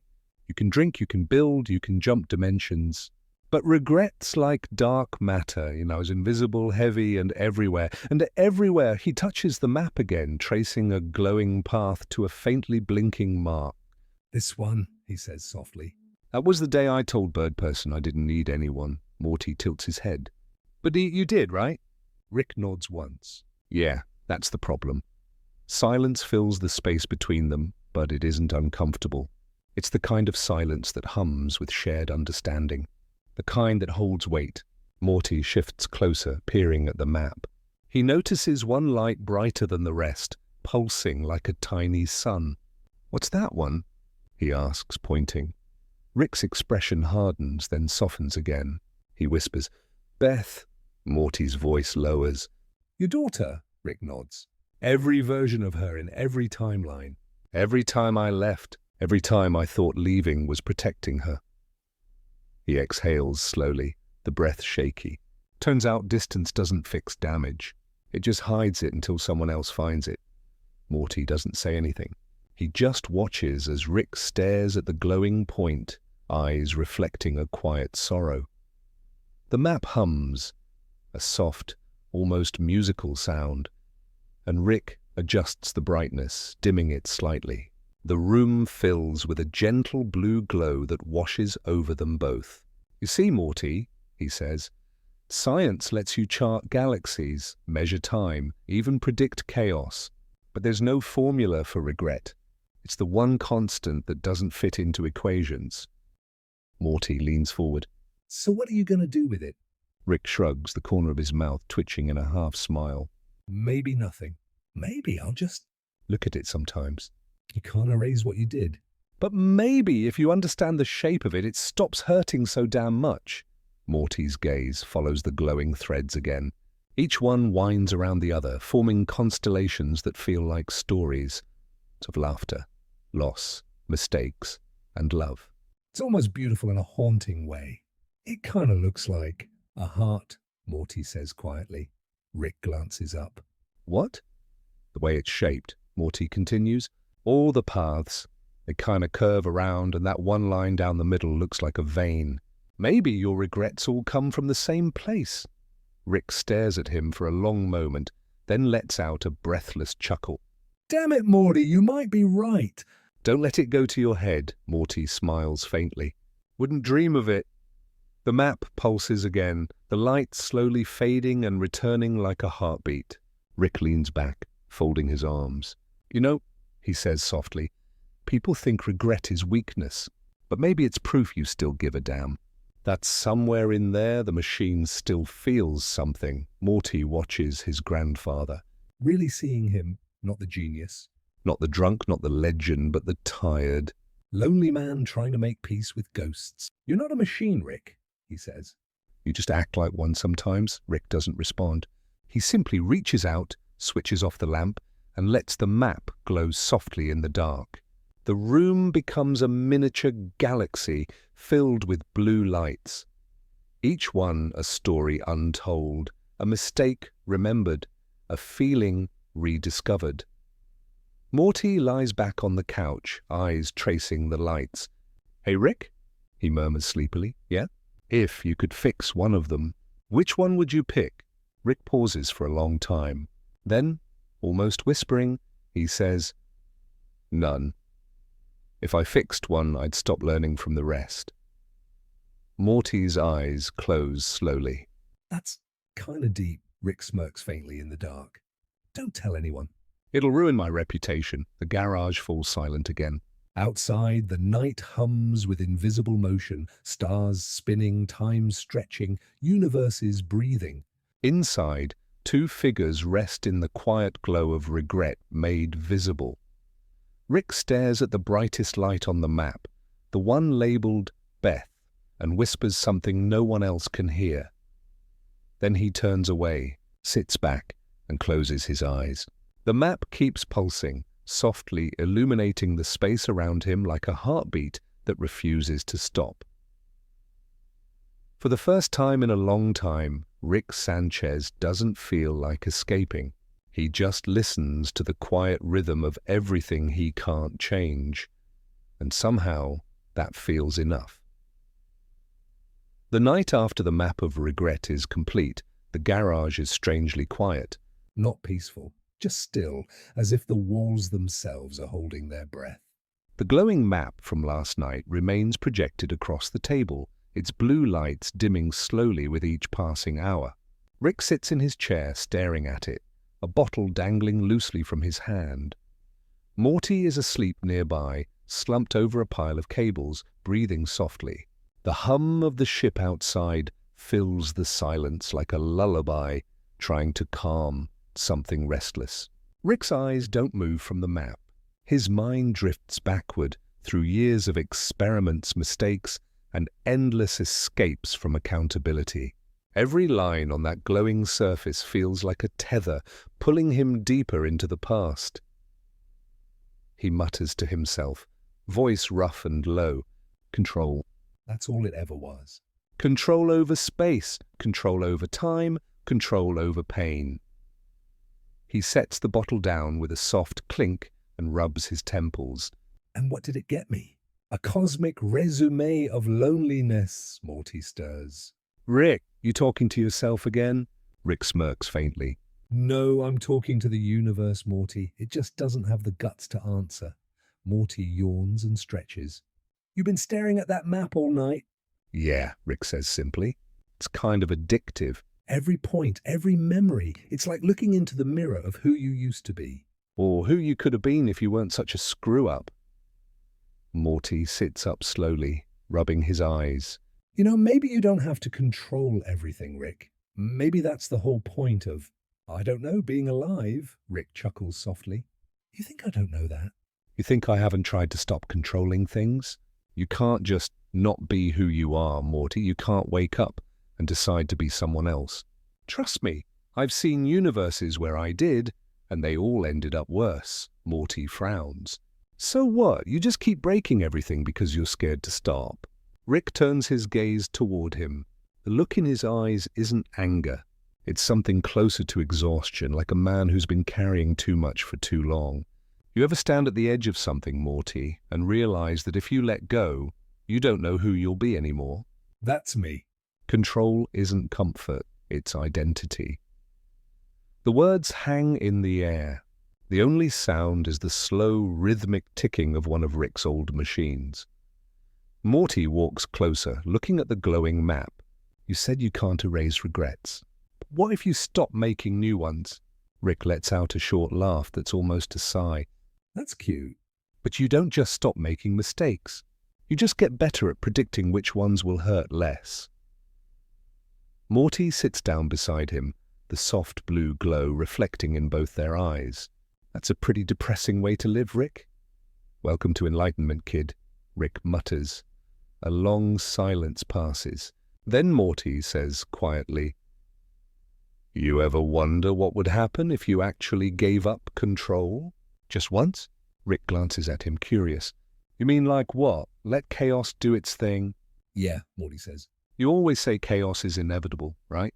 Maybe if you stopped fighting it, it wouldn't hurt so bad. Rick leans back in his chair, staring up at the dim ceiling. Morty, chaos isn't some cute little force of nature that teaches lessons. It's a black hole that eats everything you care about. You don't survive it, you just learn to navigate around it. Morty sighs. "You sound tired." "I am tired," Rick admits softly. Tired of pretending I can fix what's already broken. "Tired of pretending I even want to," the map hums again.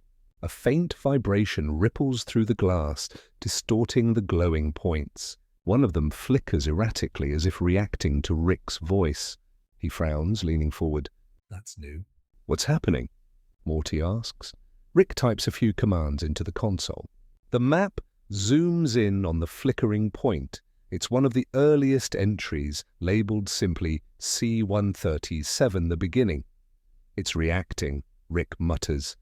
"To what, though?" Emotional resonance. "Entropic feedback?" Morty tilts his head. "Or maybe it's reacting to you," Rick pauses. To me? Yeah, Morty says quietly. "Maybe your regrets aren't just memories.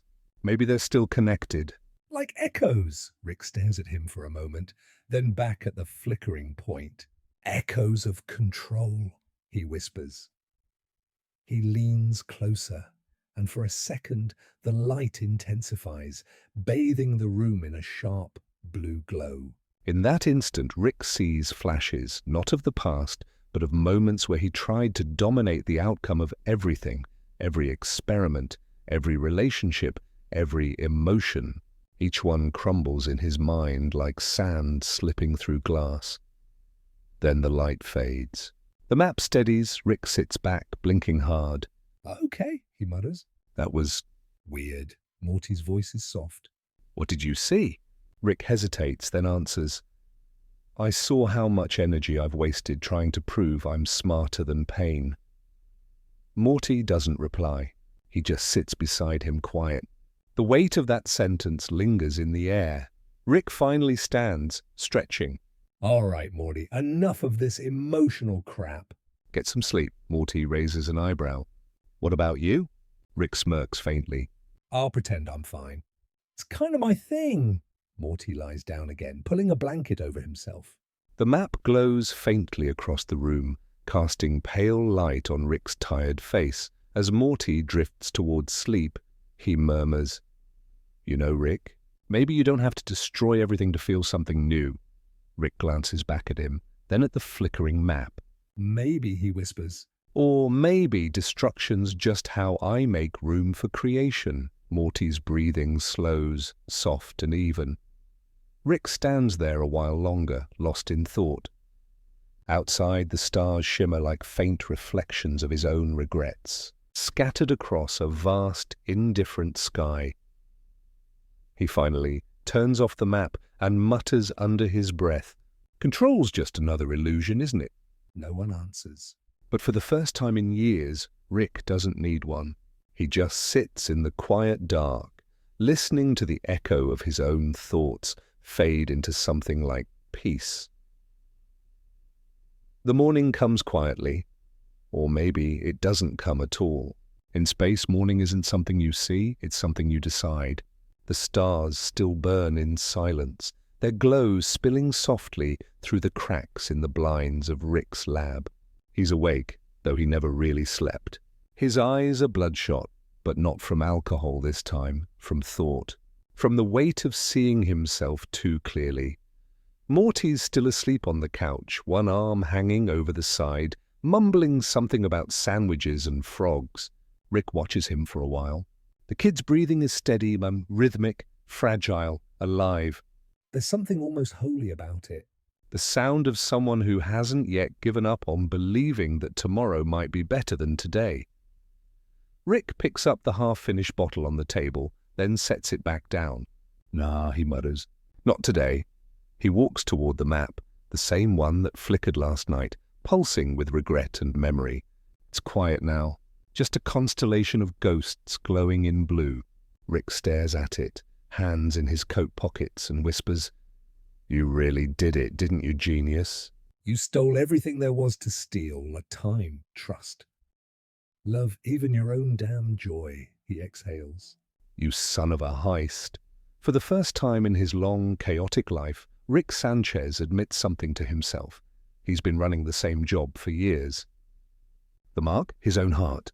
Every invention, every sarcastic quip, every escape into another universe was part of one endless con, a heist against vulnerability.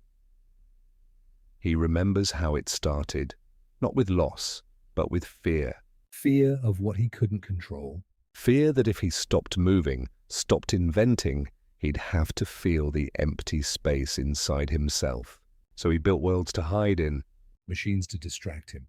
people to manipulate, anything to keep the truth out of reach. He walks to the window, staring into the void. It stares back. There's no malice in it, just indifference. And for some reason, that makes him feel calmer. Morty stirs, rubbing his eyes. Rick, you okay?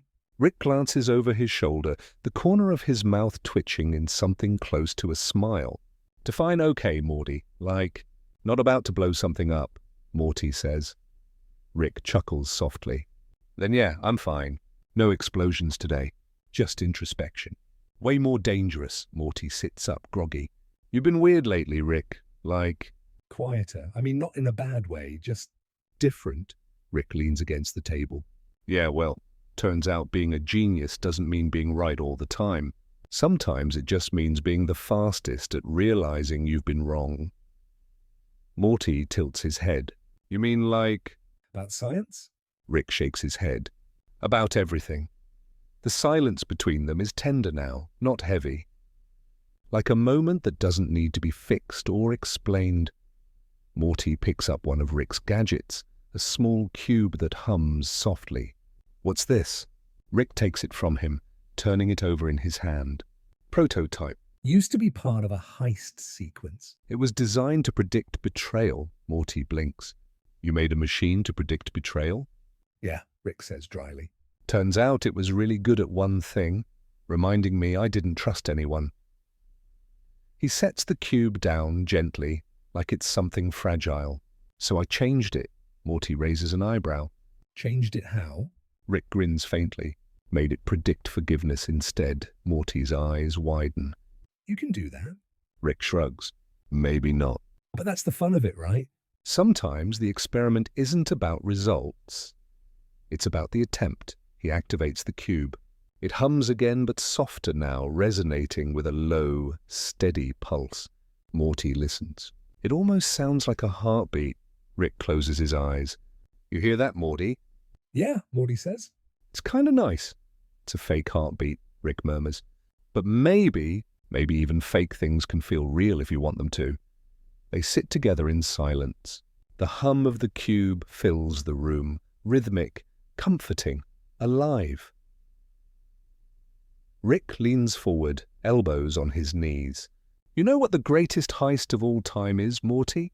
Morty shakes his head. Rick smiles faintly, his eyes distant. "It's when you convince yourself you don't care. When you make yourself believe that feeling nothing is safer than feeling pain, Morty frowns. That doesn't sound like much of a heist. Oh, it is, Rick says quietly. It's the most elaborate one ever pulled. You trick your own heart into thinking it's empty. And the worst part? You're both the thief and the victim. Morty doesn't respond. He just watches Rick, really watches him. And for the first time, he doesn't see the arrogant scientist or the reckless adventurer. He sees a tired man who's been at war with himself for too long. Rick, Morty says softly, you don't have to keep stealing from yourself. Rick glances at him. Surprised, Morty continues, voice gentle. You can just stop. You can let the world win once in a while. Rick stares at the cube again. The heartbeat sound continues, steady as ever. For a moment, he lets himself feel it. The rhythm isn't perfect. It skips sometimes, falters, then finds its pace again, like someone learning how to breathe after years of holding it in. He whispers, almost to himself. You know what's funny, Morty? All these years, I thought genius meant taking things apart to understand them. Maybe it's the other way around. Maybe you have to let things stay together to see what they really are. Morty smiles sleepily. That sounds kind of smart, Rick. Rick grins. Yeah, well, don't get used to it. The two of them sit there, surrounded by faint lights and quiet machines. No chaos, no danger. Just two people listening to a fake heartbeat that somehow feels real. Outside the window, the stars drift by, slow, patient, eternal. Rick finally stands, stretching. All right, Morty, enough sentimentality. Go get some rest. Tomorrow we'll probably ruin the universe again. Morty laughs softly, eyes half closed. Sure thing, Rick. As Morty drifts back to sleep, Rick stays where he is, staring out into the dark. For once, he doesn't think about escape or invention.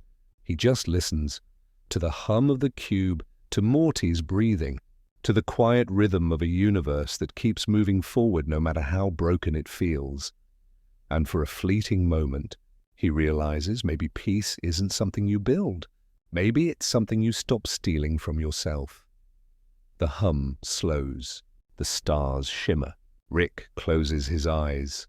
And somewhere deep inside him, where no map, no machine, and no heist has ever reached, something finally unclenches.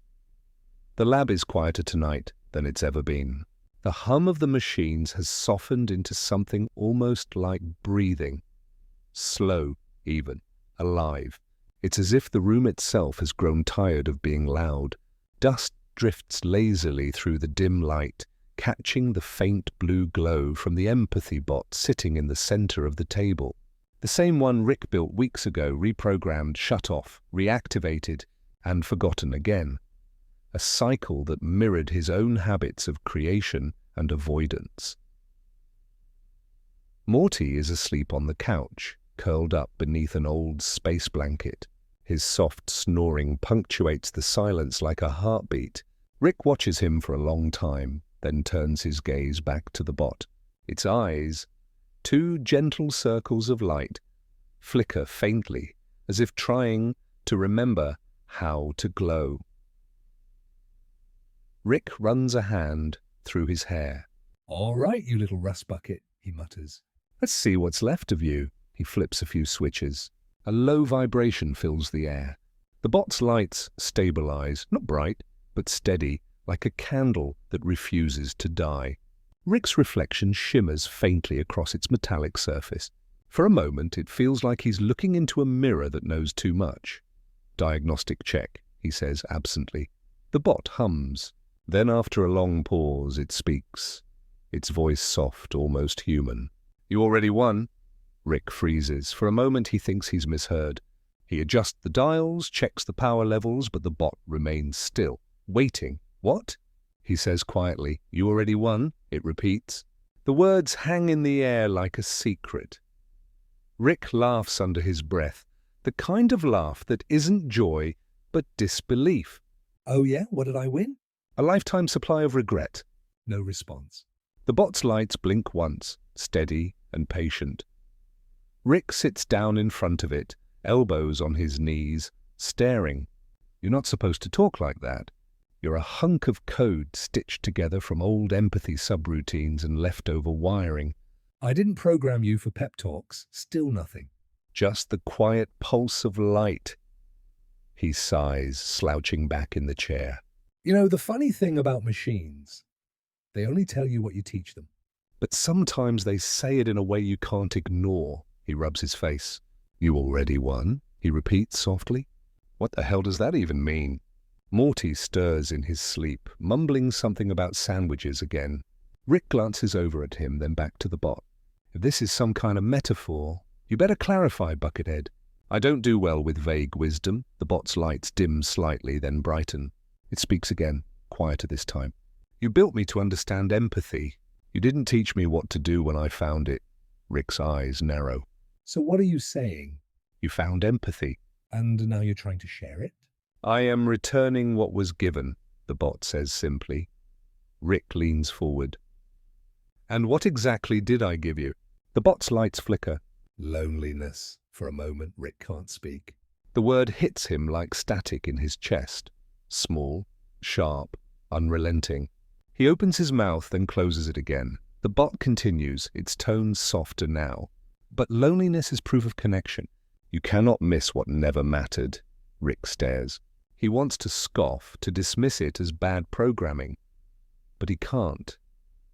Because deep down, he knows that somewhere in his endless pursuit of logic, he buried the simple truth that loneliness is the cost of caring.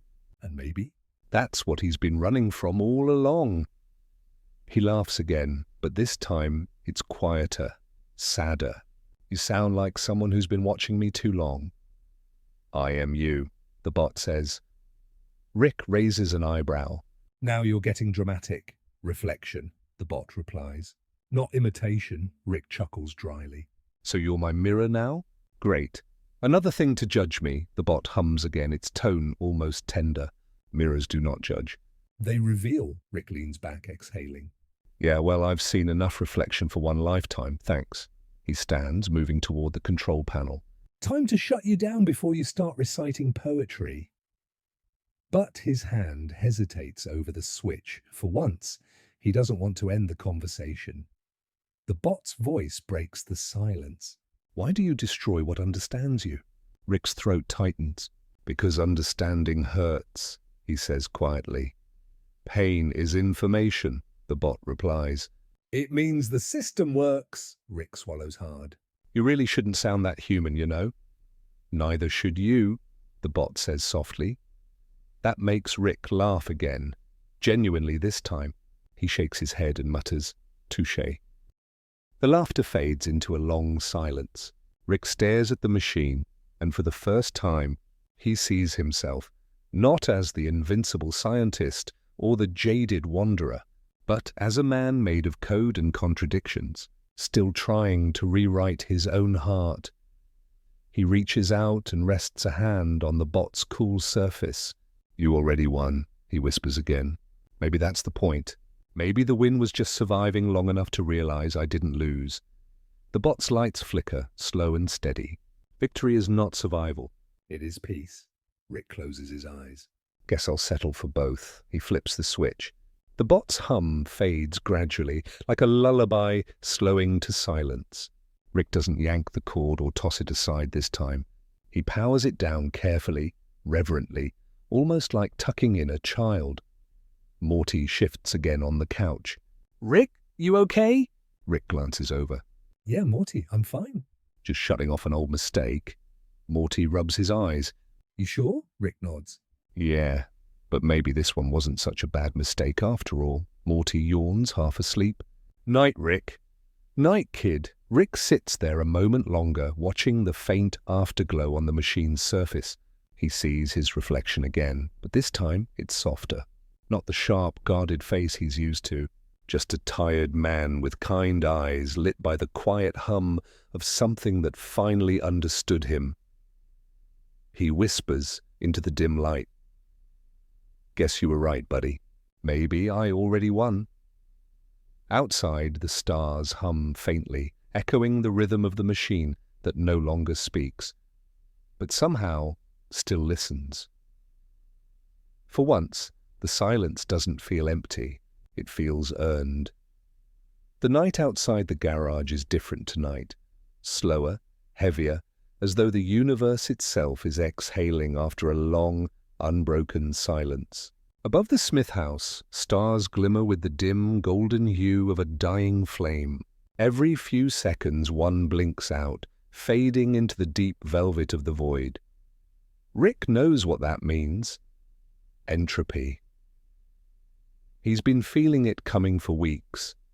In the hum of his portal gun, in the subtle distortions of his readings, and even in the way his body feels heavier when he moves through space. Every law, every constant, every atom. All of it is slowing down. Time is growing tired. He stares into the cosmic horizon from his open garage door, a flask dangling loosely from his hand. You can't outdrink the end of the universe, he mutters.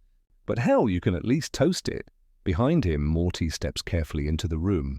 His hair is a mess, his eyes tired but alert. You've been up all night again, haven't you? Rick doesn't answer right away. He keeps staring at the stars. You know, kid, when you've lived long enough to see galaxies blink like dying embers, sleep just feels kind of irrelevant. Morty crosses his arms. You're not doing that thing again, are you? The existential meltdown thing. Rick smirks. Meltdown implies I ever cool down. He sets the flask aside and walks toward a monitor on the workbench. Its screen is covered in graphs, all of them trending toward zero. See that? That's background radiation decay. That's time itself unraveling. The universe isn't expanding anymore, Morty. It's sighing. Morty swallows. So what does that mean? Like, are we all just gonna, fade out or something? Rick doesn't look up. Eventually, yeah. But not tonight. Tonight we watch the show. Morty frowns. You sound weirdly okay with that, Rick chuckles softly. After everything we've seen, the alternate timelines, the clone worlds, the infinite Ricks, it's almost poetic, isn't it? The multiverse finally running out of breath. He turns to Morty, his eyes distant. You ever think about dreams, Morty?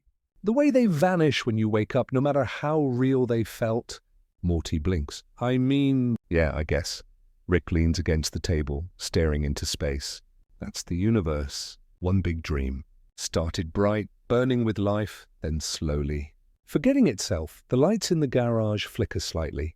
The hum of machinery grows fainter, like everything around them is losing its pulse. Morty steps closer, voice trembling. Can't you fix it, Rick? You've fixed everything else. You've stopped black holes, reversed time loops, even brought people back from other realities. Can't you fix this too? Rick looks at him. Really looks. The boy's eyes are wide, hopeful, terrified. He almost wishes he could lie. No, Morty, he says quietly. You can't fix an ending. You can only make it matter. Morty's expression crumbles. And what are we supposed to do? Rick picks up a small metallic sphere from the table. An old project, dusty but intact. We remember. He presses a button. The sphere hums to life, projecting a soft, swirling light into the air. A map of every planet, every reality they've ever visited. Morty's face lights up in wonder as images shift before him, floating citadels, collapsing worlds, glowing nebulae, and 100 versions of themselves, laughing, fighting, surviving. This, Rick murmurs, is everything we were. Every adventure, every mistake, every ridiculous decision, a living memory. Morty stares. You recorded all this? Rick nods. Every second, because I knew this day would come. The day when memory would outlive the universe. Morty looks up at him, voice small. Why? Why keep all that? Rick takes a deep breath. Because stories are stubborn, Morty. Even when the lights go out, stories keep echoing. Someone, somewhere, maybe in another reality, maybe just in a dream, will hear it. And they'll remember that we existed. Morty's throat tightens. You think that's enough? Rick shrugs. It's not about enough. It's about meaning. If the universe is a dream, then meaning is what keeps it dreaming. The sphere's projection shifts, now showing the citadel, the fragments of its golden towers still floating in deep, black space. Then, slowly, the image zooms in on a tiny point of light. The last stable reality, the one they're standing in. Morty watches silently. The colors are fading now, edges softening like wet paint. Rick steps closer to him. You scared? Morty nods weakly. Yeah, kind of, Rick gives a faint smile. Good. Means you're still alive. For a while, they stand there together, bathed in the ghostly light of collapsing stars. The silence feels thick, not empty, but sacred. Then Morty says, Rick, if everything ends, what happens to us? Rick exhales, staring into the projection. Maybe we wake up somewhere else. Maybe we just fade. Or maybe... He pauses, a rare flicker of softness crossing his face. Maybe we become the dream someone else needs to keep going. Morty doesn't know what to say. He just nods. Rick reaches out and turns off the projection. The room goes dark again, except for the faint glow from outside, where the last cluster of stars flickers like a heartbeat. He looks at Morty. Come on, kid. Let's go sit outside. Might be the last good view we get. They step into the cool night air. The wind has a strange stillness to it, as if the atmosphere itself is listening. The grass glows faintly under the light of the shrinking cosmos. Rick drops down on the porch steps, Morty beside him. For once, there's no bickering, no science lecture, no plan. Just quiet. Morty leans his head against Rick's shoulder. You ever think the universe dreams about us too? Rick smiles faintly. If it does, I hope it dreams us better this time. They sit in silence for a long while, long enough for the stars to fade one by one, long enough for the sky to turn a deep, impossible black. But even then, in that absolute quiet, something remains, not light, not sound, but the lingering warmth of existence itself. And somewhere, far beyond the edge of time, a single spark flickers, small. Stubborn and alive, it hums softly, carrying with it a memory. A grandfather and his grandson watching the end of everything, and daring to believe that endings are just dreams, learning to begin again. The hum of the portal ship fades into a deep, rhythmic silence. Rick and Morty hover over a dying star, one so old that its light has grown tired, like the final breath of a god. The colors are magnificent, molten gold, deep crimson, soft lavender, bleeding into the black sea of space. Yet beneath that beauty lies decay, the universe folding gently into sleep.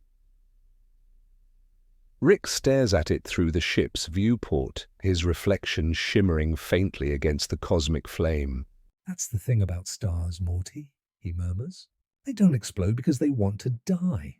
They do it because they've given everything they had to give. Morty sits beside him, watching in quiet awe. It's beautiful, he says softly. Like it's glowing from the inside. Rick nods, his tone distant. That's fusion, kid. The last conversation matter has before it becomes silence. The star pulses slowly, sending waves of color across their faces. Inside the ship, the dim light paints them both in gold. For a moment, even Rick's wrinkles seem softer, less like scars and more like rivers of experience carved by time itself. Morty glances at the dashboard, where countless readings flicker. What are you doing? Rick doesn't answer immediately. He adjusts a dial, connects a series of wires, and places a small recorder on the console. It hums quietly, resonating with the low vibrations of the dying sun. I'm recording it, he says finally. The hum. The frequency of its last light. Morty blinks. You mean... Like a soundtrack? Rick half smiles. Something like that. Stars have tones, Morty. You can't hear them in space, but if you slow down the electromagnetic data, you get sound. Every star sings its own song before it dies. Morty leans closer, listening. At first there's nothing. Then slowly, like the faintest whisper through a dream, A sound emerges, deep and melodic, pulsing with rhythm. It's not music exactly, but it feels alive. Whoa! Morty breathes. It's like it's saying goodbye. Rick's eyes flicker with something soft. Yeah, and I want to remember it. He tweaks the recorder, magnifying the signal. The sound deepens, becoming almost like a heartbeat. Then he presses a small red button on the device labeled Sunset Code. Morty tilts his head. What's the Sunset Code? Rick takes a long breath. It's a program I wrote years ago. Thought it'd be poetic, a way to archive the energy patterns of dying stars, compress them into sound, and store them forever. Kind of like preserving their soul. Morty looks surprised. You mean you've been doing this for other stars too? Rick nods slowly. Everyone I could find. It started as a science project, but somewhere along the way, I realized it was something else. A kind of confession, Morty frowns. Confession? Rick gazes out at the fading sun. Every time I saved a world, I destroyed two. Every invention I made, every brilliant idea, came with a cost. I used to justify it with science, logic, inevitability. But you can't logic your way out of regret. So I started listening to stars. Figured if they could die beautifully, maybe I could learn something. Morty doesn't reply. He just sits there, watching the golden light flicker across Rick's face. The hum of the star grows weaker now, but it's still steady, like a lullaby. Rick, Morty says quietly. Why do you call it a code? Rick smiles faintly, almost wistfully. Because that's what it is with the pattern. Every star, every molecule, every thought, all of it runs on patterns. Maybe if I listen long enough, I'll find one that makes sense of it all. Morty's gaze drifts back to the glowing sphere before them. You think you will? Rick shrugs. Doesn't matter. The act of trying is the only part that ever felt real. He leans back in his chair, flask in hand, and takes a small sip. Outside, the star begins to collapse inward, light curling like ribbons of molten silk. The gravitational waves distort space itself, turning the void into a rippling ocean. Morty whispers, "It's beautiful but sad." Rick nods slowly. That's the paradox, Morty. Everything beautiful is sad. Everything sad was once beautiful. The star's light begins to fade faster now, glowing like a slow heartbeat. Rick reaches forward and lowers the ship closer, almost within the wave front of the collapsing corona. The light envelops them, painting their faces with liquid gold. For a moment, the world outside disappears. There's only the sound of the universe breathing and the soft hum of Rick's recorder, documenting the final note of a sun. Morty whispers, "What happens when it's gone?" Rick stares at the data streaming across the monitor. Nothing. And that's the point. Nothingness is honest, Morty. It doesn't pretend. The final flare bursts outward, a dazzling explosion of color and silence. Then in a blink it's gone. Only the echo remains. A faint, soothing sound still playing through the recorder. Rick turns off the controls, sets the recorder gently on the dashboard, and just sits there. He looks smaller now, quieter. Morty finally breaks the silence. You ever think maybe that's what we're doing too? Burning up so someone else can see the light? Rick chuckles softly. You're starting to sound like a philosopher, Morty. Careful, that's a slippery slope. Morty smiles faintly. I'm just saying. Maybe all this stuff we do, all the mistakes, all the chaos, maybe it's just us trying to shine before we fade. Rick looks at him for a long moment. There's pride in his eyes, but also sadness. The kind you only feel when you know the kid you raised has started to understand the things you wish he wouldn't. Maybe you're right, he says finally. Or maybe we're just noise pretending to be music. Either way, the song ends. Morty leans back in his seat, eyes still on the spot where the star used to be. Then I'm glad I got to hear it. Rick doesn't reply. Instead, he rewinds the recording, plays it again, and lets the room fill with that low, melodic hum. It's softer now, almost like a whisper. They sit together in silence as the ship drifts away from the empty space where the star once burned. Morty eventually closes his eyes, the sound lulling him towards sleep. Rick watches him for a moment, then turns to the recorder and whispers, "Add one more to the collection." He labels the file, star, now 47, the sunset code. And as the hum fades into the background, Rick looks out the window and mutters to himself, "Even endings deserve to be remembered." The garage light flickers weakly as Morty stands in the corner, holding a stack of folded letters. His hands shake, not from fear, but from the quiet weight of something he's been carrying too long. Outside, rain falls softly, tapping the roof of the ship like an old lullaby. The sound fills the silence between them, the kind that hums with unspoken truths. Rick is at his workbench, tinkering with a strange half-finished device. Its wires glow faint blue, pulsing in rhythm with the rain. Morty's voice breaks the quiet first. "Rick, there's something I need to tell you." Rick doesn't look up. "If it's about the ship's stabilizers, I already know. If it's about dinner, I don't care." Morty shakes his head, clutching the letters tighter. It's not about that. It's about people. Rick finally glances up. His eyes narrow, not suspiciously but curiously, like someone who's learned that most truths are better left unspoken. People?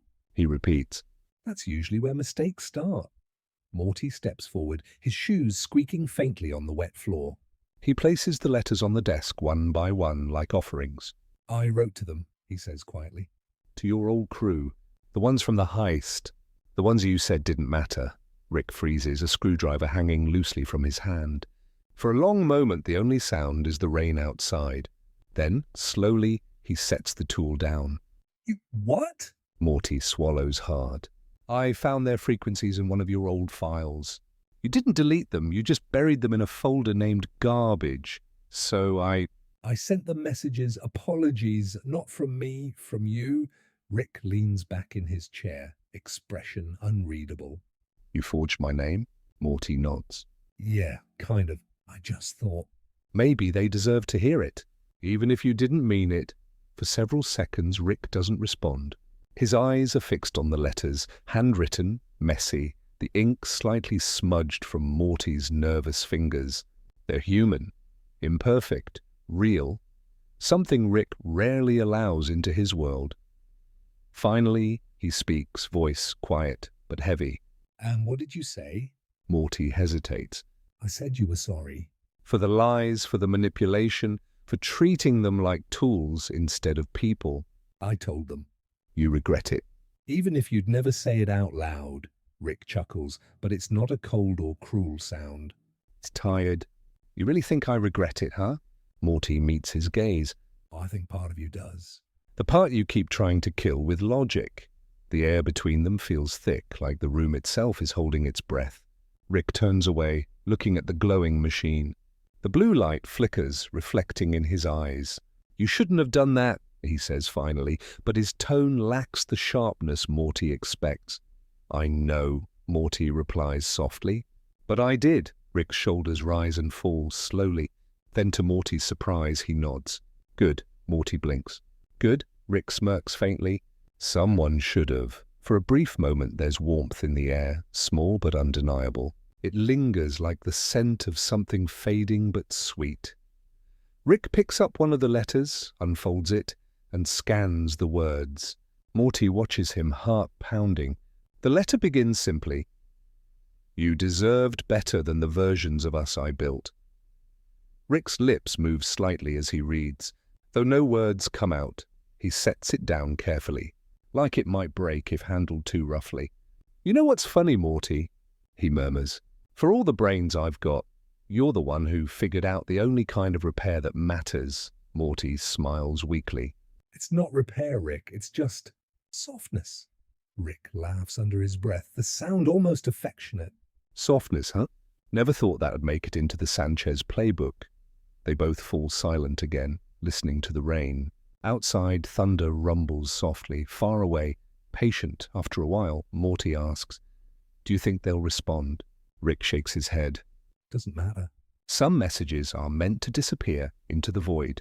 It's the sending that counts. Morty sits down beside him, watching as Rick picks up another letter. You ever wish you could actually tell them? Rick exhales through his nose. Every damn day. But wishing's just emotional paperwork. Never gets filed. He opens the second letter.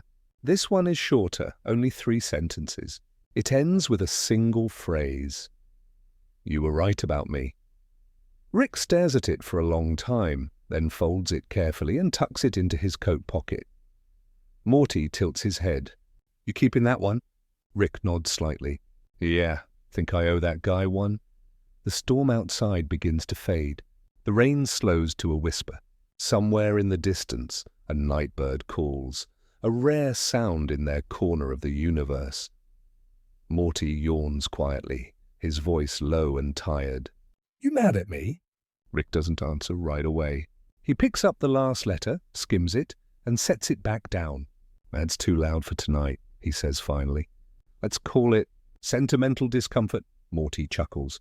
That's new. For a brief moment there's warmth in the air, small but undeniable. It lingers like the scent of something fading but sweet. Rick picks up one of the letters, unfolds it, and scans the words. Morty watches him, heart pounding. The letter begins simply, You deserved better than the versions of us I built. Rick's lips move slightly as he reads. Though no words come out, he sets it down carefully, like it might break if handled too roughly. You know what's funny, Morty? He murmurs. For all the brains I've got, you're the one who figured out the only kind of repair that matters. Morty smiles weakly. It's not repair, Rick. It's just softness. Rick laughs under his breath, the sound almost affectionate. Softness, huh? Never thought that'd make it into the Sanchez playbook. They both fall silent again, listening to the rain. Outside, thunder rumbles softly, far away, patient. After a while, Morty asks, Do you think they'll respond? Rick shakes his head. Doesn't matter. Some messages are meant to disappear into the void. It's the sending that counts. Morty sits down beside him, watching as Rick picks up another letter. You ever wish you could actually tell them? Rick exhales through his nose. Every damn day. But wishing's just emotional paperwork. Never gets filed. He opens the second letter. This one is shorter, only 3 sentences. It ends with a single phrase. You were right about me. Rick stares at it for a long time, then folds it carefully and tucks it into his coat pocket. Morty tilts his head. You keeping that one? Rick nods slightly. Yeah, think I owe that guy one. The storm outside begins to fade.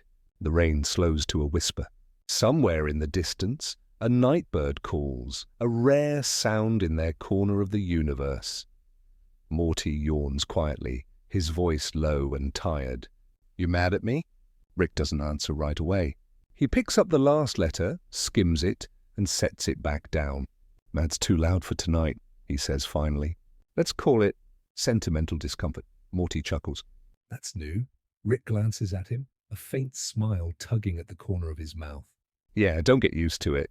They sit there for a while longer, surrounded by soft light and the scent of ozone. The garage feels smaller tonight, not in a suffocating way, but like it's holding them close. After a while, Morty's voice grows drowsy. Rick, yeah? Thanks for not yelling. Rick leans back in his chair, eyes half closed. Yelling's just noise, Morty. You don't yell when someone's trying to fix something broken. You just let 'em. Morty's eyelids flutter. I think I get it. Rick nods, though Morty doesn't see it. Good. Get some sleep. Morty curls up on the couch in the corner, the sound of rain fading completely now. Within minutes, his breathing slows. Rick stays where he is, staring at the letters one last time. He gathers them carefully, places them in a small metal box, and seals it shut. Then, with a press of a button, he sends the box floating into the void through the open hatch. It drifts away slowly, glowing faintly under the starlight. Rick whispers to himself, Guess that's one less thing to steal. He closes the hatch, turns off the lights, and for the first time in a long while, doesn't reach for his flask. Instead, he listens to the quiet, to the rain that stopped, and to the faint echo of something that feels a lot like forgiveness. The morning after the storm feels like a sigh. The garage hums faintly, as if the walls themselves remember the rain. Rick stands in the dim light, a silhouette against shelves cluttered with inventions that once defined him. Gadgets, tools, half-finished projects, small universes locked inside glass. Each hums with the quiet arrogance of creation, the pride of "I built this." But today, that pride feels heavy, unnecessary, almost intrusive. He lifts a spanner from the table and turns it over in his hand. "You ever notice," he murmurs to no one, "that building is just a slower form of breaking?" His voice echoes softly, caught in the still air. Morty is still asleep on the couch nearby, bundled under a blanket that looks too small for him now. Rick glances at him, his chest rising and falling in calm rhythm, and smiles faintly. It's the kind of smile that happens by accident, slipping through before cynicism can catch it. He sets the spanner down and picks up a small device. It's something old, one of his earliest works.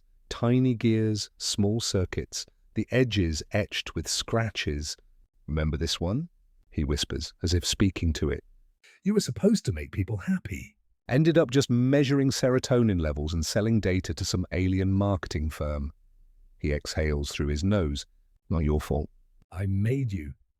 The sound of the metal clinking gently on the workbench fills the room as he starts unscrewing the casing. Piece by piece, he dismantles it. There's no rush, no frustration. Each motion is slow, deliberate, and unmaking, done with care, like peeling back layers of his own history. When the machine is fully undone, its pieces glimmer like tiny stars under the soft garage light. Rick stares at them for a moment, then whispers, "Thank you." He moves to the next invention, a mechanical orb that once created entire simulations of impossible worlds. He'd used it once to test loyalty, to manipulate outcomes, to prove that free will was a joke. Now it looks like a sleeping planet in miniature. He holds it gently, the way one might hold a fragile memory. "You were clever," he says quietly. "Too clever, but not kind." He takes it apart too. Every bolt and screw feels like a confession, every dismantled wire like an apology. Hours pass unnoticed. The garage becomes a graveyard of quiet miracles undone, not out of anger, but grace. Morty eventually stirs awake, blinking against the soft light. He sits up slowly, rubbing his eyes. Rick, what are you doing? Rick doesn't turn. "Spring cleaning," Morty squints. It's not spring, Rick shrugs. It is somewhere. Morty slides off the couch, padding closer. "You're taking everything apart." Rick nods, still working. "Everything that thinks it's smarter than it should be." Morty watches him silently for a while. The air smells faintly of ozone and oil, but there's something soothing in the rhythm of it. The click, the turn, the small sigh of a machine being let go. "Doesn't it feel weird?" Morty finally asks. "Breaking stuff you spent your whole life making?" Rick pauses mid-motion. "Yeah," he admits softly. "But sometimes you build walls just to prove you can. Then you spend the rest of your life trying to see what's on the other side." Morty nods slowly. "So, this is like therapy?" Rick chuckles faintly. Therapy's just a fancier word for honest destruction. They fall into silence again. Morty picks up a small gadget from the table, a broken pair of goggles that flicker faintly when he touches them. "What's this one do?" Rick glances up. "Used to show alternate versions of yourself?" Morty frowns. "Oh, why is it broken?" Rick smirks. "Because I got tired of meeting guys who thought they were happier than me." Morty laughs softly, setting the goggles down. "Fair." Rick looks around the room. The walls feel emptier now, but not hollow, more like cleared space, like something waiting to breathe. "You know," he says quietly, "for a long time I thought making things meant I was in control." "But maybe—" He gestures to the pile of disassembled parts. "Maybe control's just a prettier name for fear." Morty sits on the floor beside him, watching as Rick carefully detaches a glowing coil from another device. "Fear of what?" Rick's hands pause. He doesn't look up, losing things I didn't understand how to keep. The silence that follows isn't heavy. It's gentle, like a blanket settling over the two of them. Morty leans back against the wall, listening to the small clicks of Rick's tools, the quiet breath of disassembly. After a while, Morty asks, "You gonna build new ones?" Rick considers this. Maybe, but not tonight. Morty smiles faintly. Why not? Rick leans back, crossing his arms. Because for once, the universe doesn't need me to fix it. It just needs me to stop touching it. Morty lets out a sleepy laugh. That's kinda wise, Rick shrugs. Yeah, don't tell anyone. A soft hum rises from the last machine as he unplugs it.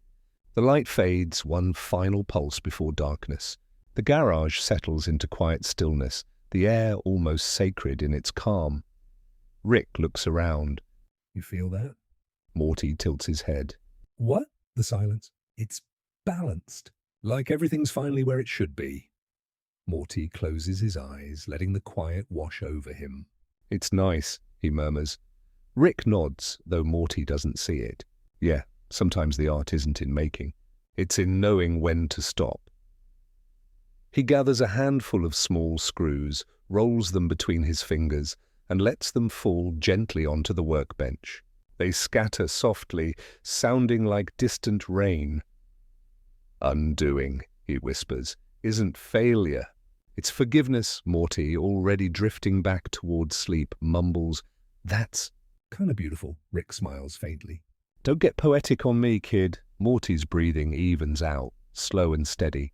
Rick looks at him for a long time, then at the room, half empty now, but peaceful in a way it hasn't been in years. He takes one last look at his workbench, clears it of the final bits of debris, and sets a single clean tool in the center. It gleams under the light like a promise. He murmurs, mostly to himself, "Maybe creation was just the noise I made to avoid the quiet." Then he turns off the lights, sits down beside the sleeping boy and lets the dark settle. Outside, the stars hum softly, patient and kind. For the first time in a long while, Rick doesn't dream of invention. He dreams of stillness, pure and endless, and the gentle art of letting things be. The next morning breaks slow, like the universe is reluctant to wake. Thin sunlight filters through the blinds of the Smith household, dust swirling lazily in its path. Morty sits at the kitchen table, hands wrapped around a cup of lukewarm coffee. His thoughts drift aimlessly, like satellites circling a dying planet. He hasn't seen Rick since dawn. The garage door was open earlier, though, and that faint mechanical hum had returned. Softer, steadier. Not the wild energy of invention, but something quieter, almost reverent. Summer shuffles in, hair messy, eyes half open. "You look like you didn't sleep," she says, grabbing cereal. Morty shrugs. Rick was up late again.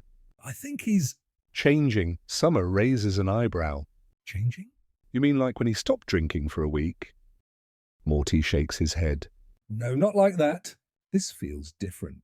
He's not building chaos anymore. He's building quiet. Summer pours the milk, unimpressed. Yeah, I'll believe it when I see him plant a tree or something. Morty smirks faintly. You might. At this rate, he'll build one from scratch. Rick appears in the doorway then, coat slightly unbuttoned, hair more disheveled than usual.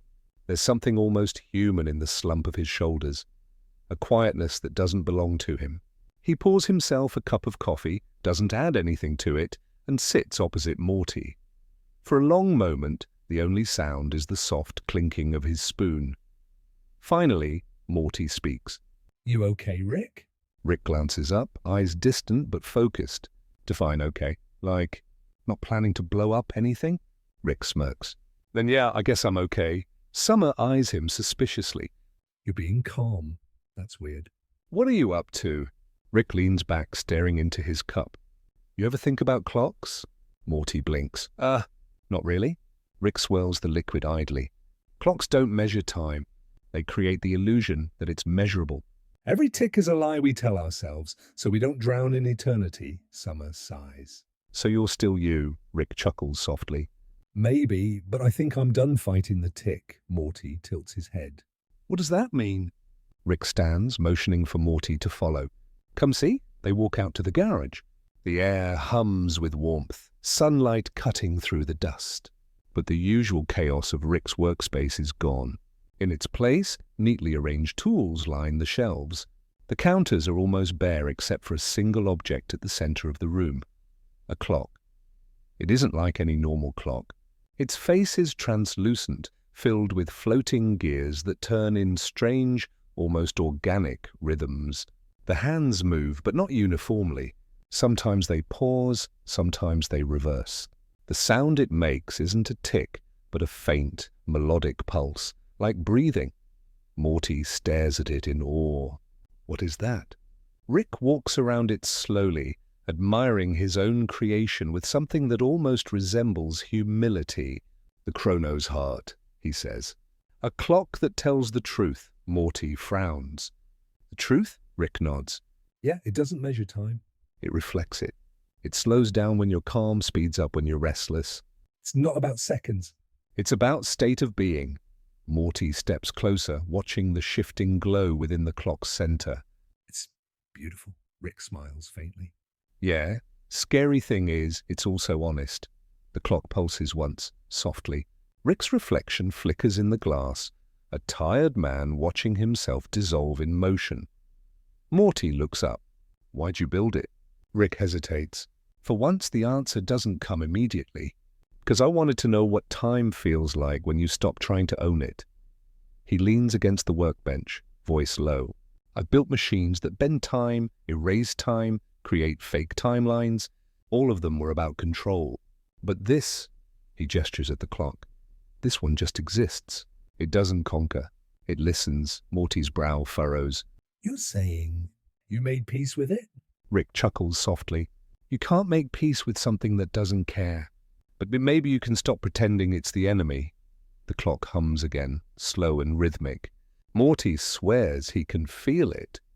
A vibration in his chest, a quiet synchronization between man and machine.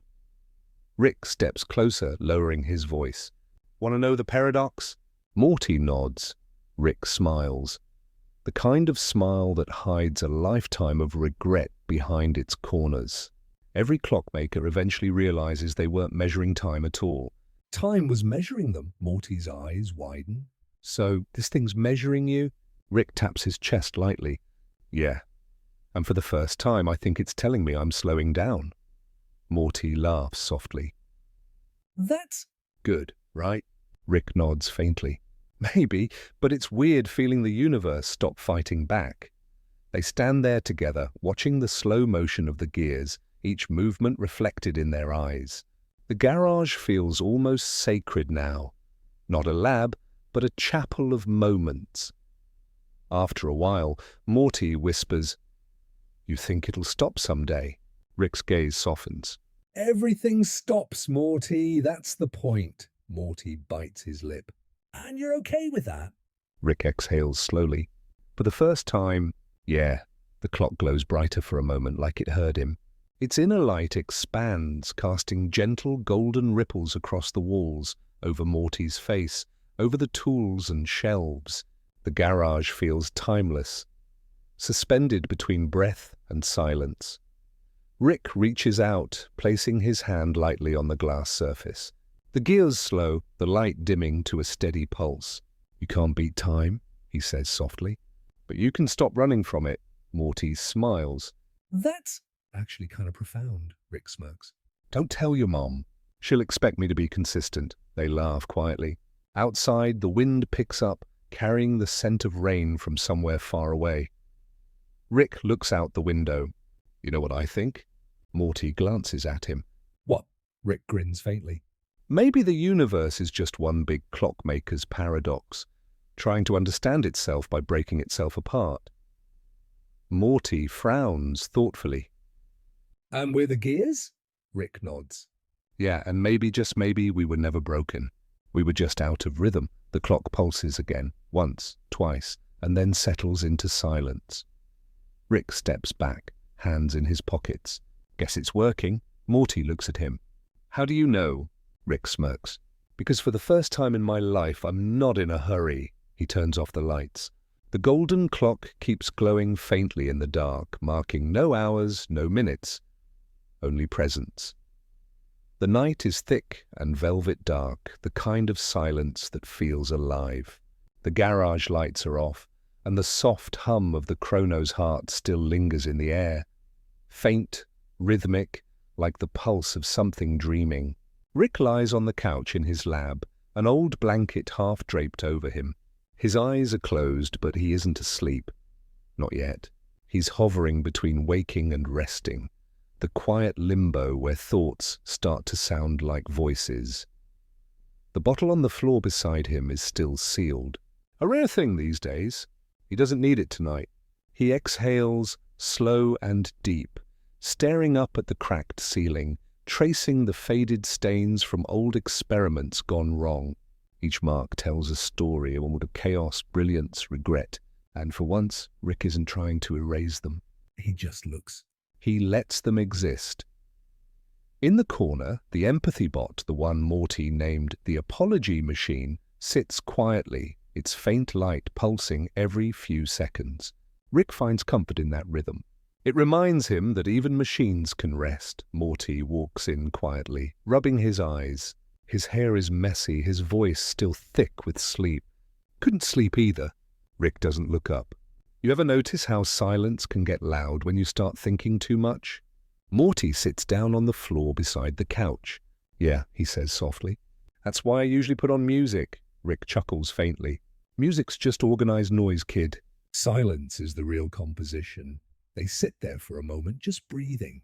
The kind of quiet that doesn't need to be filled. Outside, wind rattles faintly against the windows, and a few stray drops of rain start tapping against the roof. Slow, uneven, but soothing. Morty breaks the stillness. Hey, Rick! Do you ever dream? Rick's eyes flicker open. Dream? Yeah, doesn't mean I like it. What kind of dreams? Rick turns his head slightly. Ones that remind me I used to believe in something. Then I wake up and remember I built 100 machines to forget. Morty hesitates. You ever dream about being happy? Rick snorts softly, but there's no mockery in it. Happiness is just a neurological high five. It doesn't last. But sometimes I dream about quiet. That's close enough. Morty leans back against the wall, eyes drifting toward the empathy bot. You think quiet means peace? Rick sighs. No, Morty, peace means not fighting with yourself. Quiet's just what's left after the argument's over. Morty smiles faintly. That's deep, Rick shrugs. Or maybe I'm just tired. The rain outside picks up steady now, tapping like a metronome. The world feels smaller, softer. Morty pulls the blanket up and sits on the edge of the couch. You remember when we used to do crazy stuff every week? Like just pure chaos? Rick closes his eyes. Yeah, every trip, every heist, every mission. Thought I was chasing purpose. Turns out I was just running from stillness. Morty glances at him. You don't miss it? Rick's voice drops to a whisper. I miss who I thought I was when I was doing it. That's not the same thing. There's something fragile in that confession, a tiny fracture in the armor of arrogance. Morty doesn't push. He just sits there, listening to the rain and the slow pulse of the empathy bot. After a while, Rick mutters, You know, Morty, maybe that's what disconnect really is. It's not about running away. It's about unplugging from everything that's been screaming inside your head long enough to hear your own heartbeat. Morty frowns softly. You mean... Like letting go? Rick nods. Yeah, letting go of all the equations you'll never solve. The people you couldn't fix. The versions of yourself that never made it. He pauses, voice barely audible now. Sometimes the smartest thing you can do is stop being the smartest person in the room. Morty lets the words sink in. The clock on the workbench glows faintly in response, as if it's listening too. Rick sits up slowly, elbows on his knees. His eyes look tired but peaceful. I used to think connection was power, that the more I knew, the more I built, the more I could stay in control. But maybe real connection isn't about holding everything together. Maybe it's about knowing when to let the pieces drift apart. Morty tilts his head. So, You're okay with things falling apart now? Rick chuckles quietly. For once? Yeah, because maybe they're not falling apart. Maybe they're falling into place. The empathy bot hums softly, a single note that fills the room. Rick looks at it, then at Morty. Funny thing about machines, Morty. You give them empathy and suddenly they start teaching you how to listen. Morty smiles sleepily. You think it's dreaming? Rick looks thoughtful. Maybe, or maybe it's remembering. He lies back down, pulling the blanket over his chest. The rain becomes gentler now, whispering against the roof like a lullaby. Morty's breathing slows beside him, his head resting against the couch. The garage feels warm, a rare kind of warmth that doesn't come from machines or light, but from shared stillness. Rick's eyes drift shut, but in his mind, he isn't in the garage anymore. He's standing in a wide field under a violet sky, the same one from his old dream in Chapter 5, only this time he isn't alone. His younger self stands beside him, unburdened, smiling. No lab coat, no flask. Just a boy who once believed he could fix the stars. Rick doesn't speak. He doesn't move. He just watches the younger version of himself turn, grin, and say, "You did it, you know. You finally stopped." And Rick feels something he hasn't in decades. Not joy, not grief, but release. The kind that comes when you realize you don't have to keep building forever. When he opens his eyes again, the garage is bathed in soft dawn light. The rain has stopped. The empathy bot's glow has faded into stillness. Morty is asleep, breathing steadily. Rick whispers, more to himself than to anyone. Guess that's the trick. You don't fix the world. You just stop trying to outthink it. He looks at the clock, the Kronos heart, and sees that its hands have stopped moving. But instead of panic, he smiles. Good, he murmurs. You earned your rest. He leans back, eyes heavy but calm, and lets himself drift, not into sleep, but into something deeper. A warm disconnect. For the first time in his long, fractured life, Rick Sanchez doesn't feel like a man escaping anything. He feels like a man returning. The next morning unfolds like a dream that refuses to fully wake. A pale dawn stretches across the horizon, thin silver light sliding through the dust-speckled windows of the garage. The air smells faintly of oil, rain, and morning silence. Rick sits alone by his workbench, his head bowed, his fingers wrapped around a half-empty mug of cold coffee.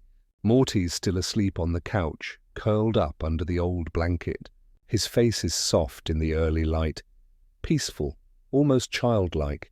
Rick stares at him for a while, as though trying to memorize this quiet moment before it slips away into the noise of the day.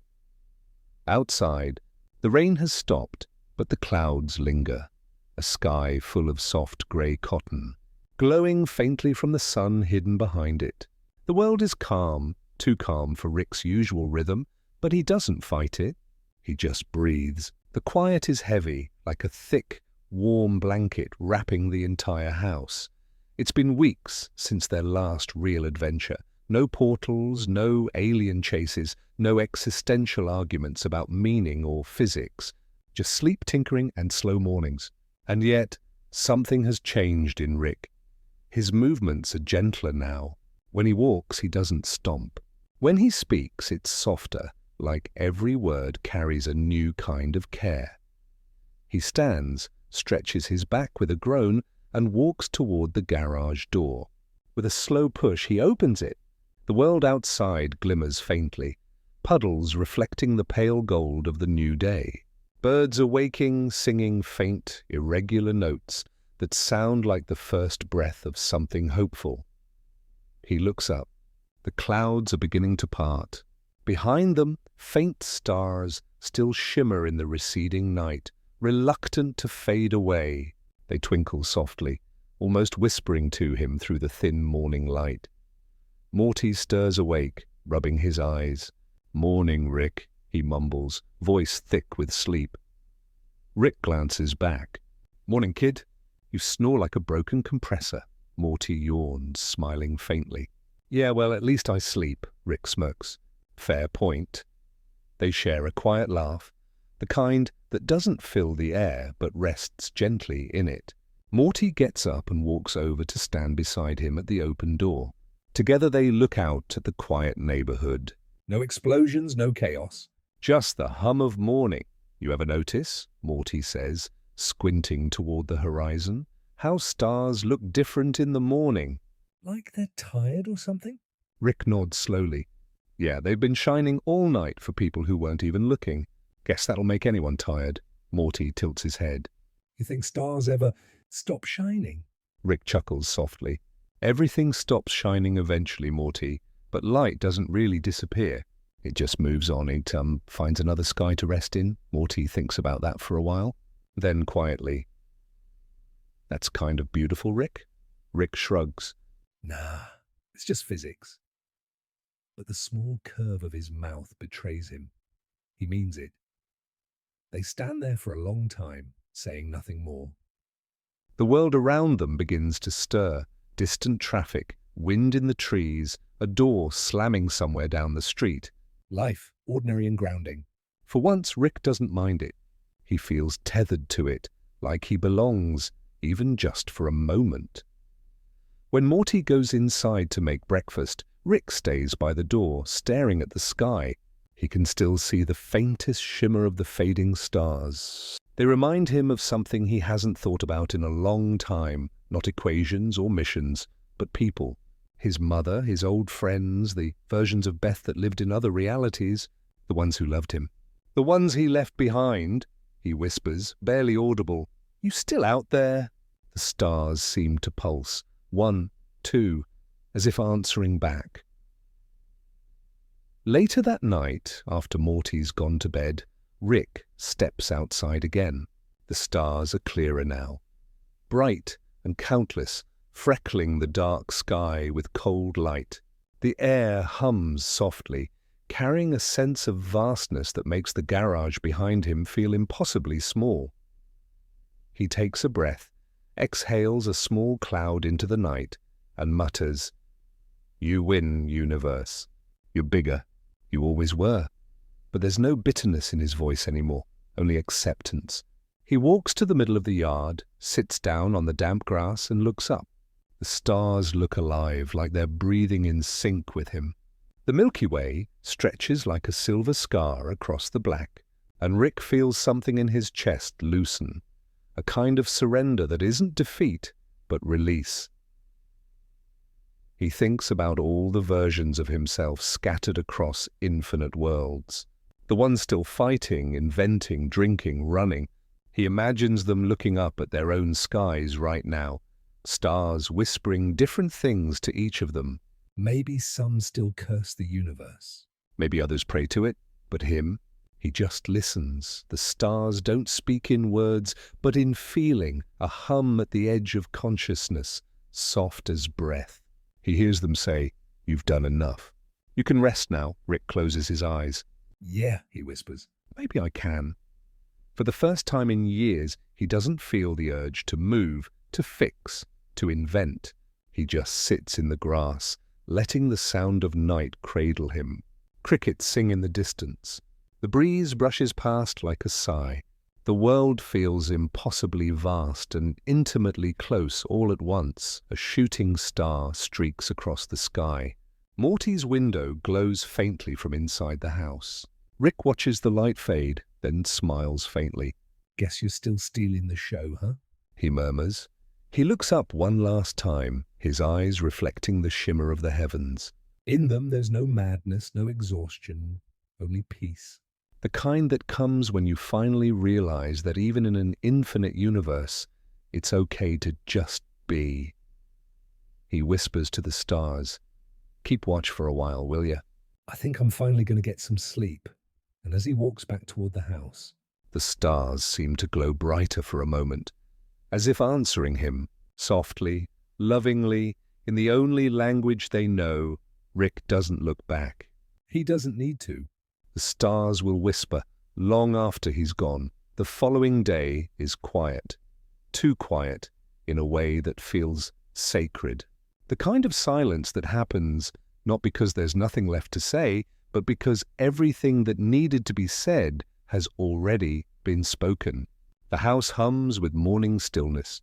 The coffee pot gurgles once, then goes silent.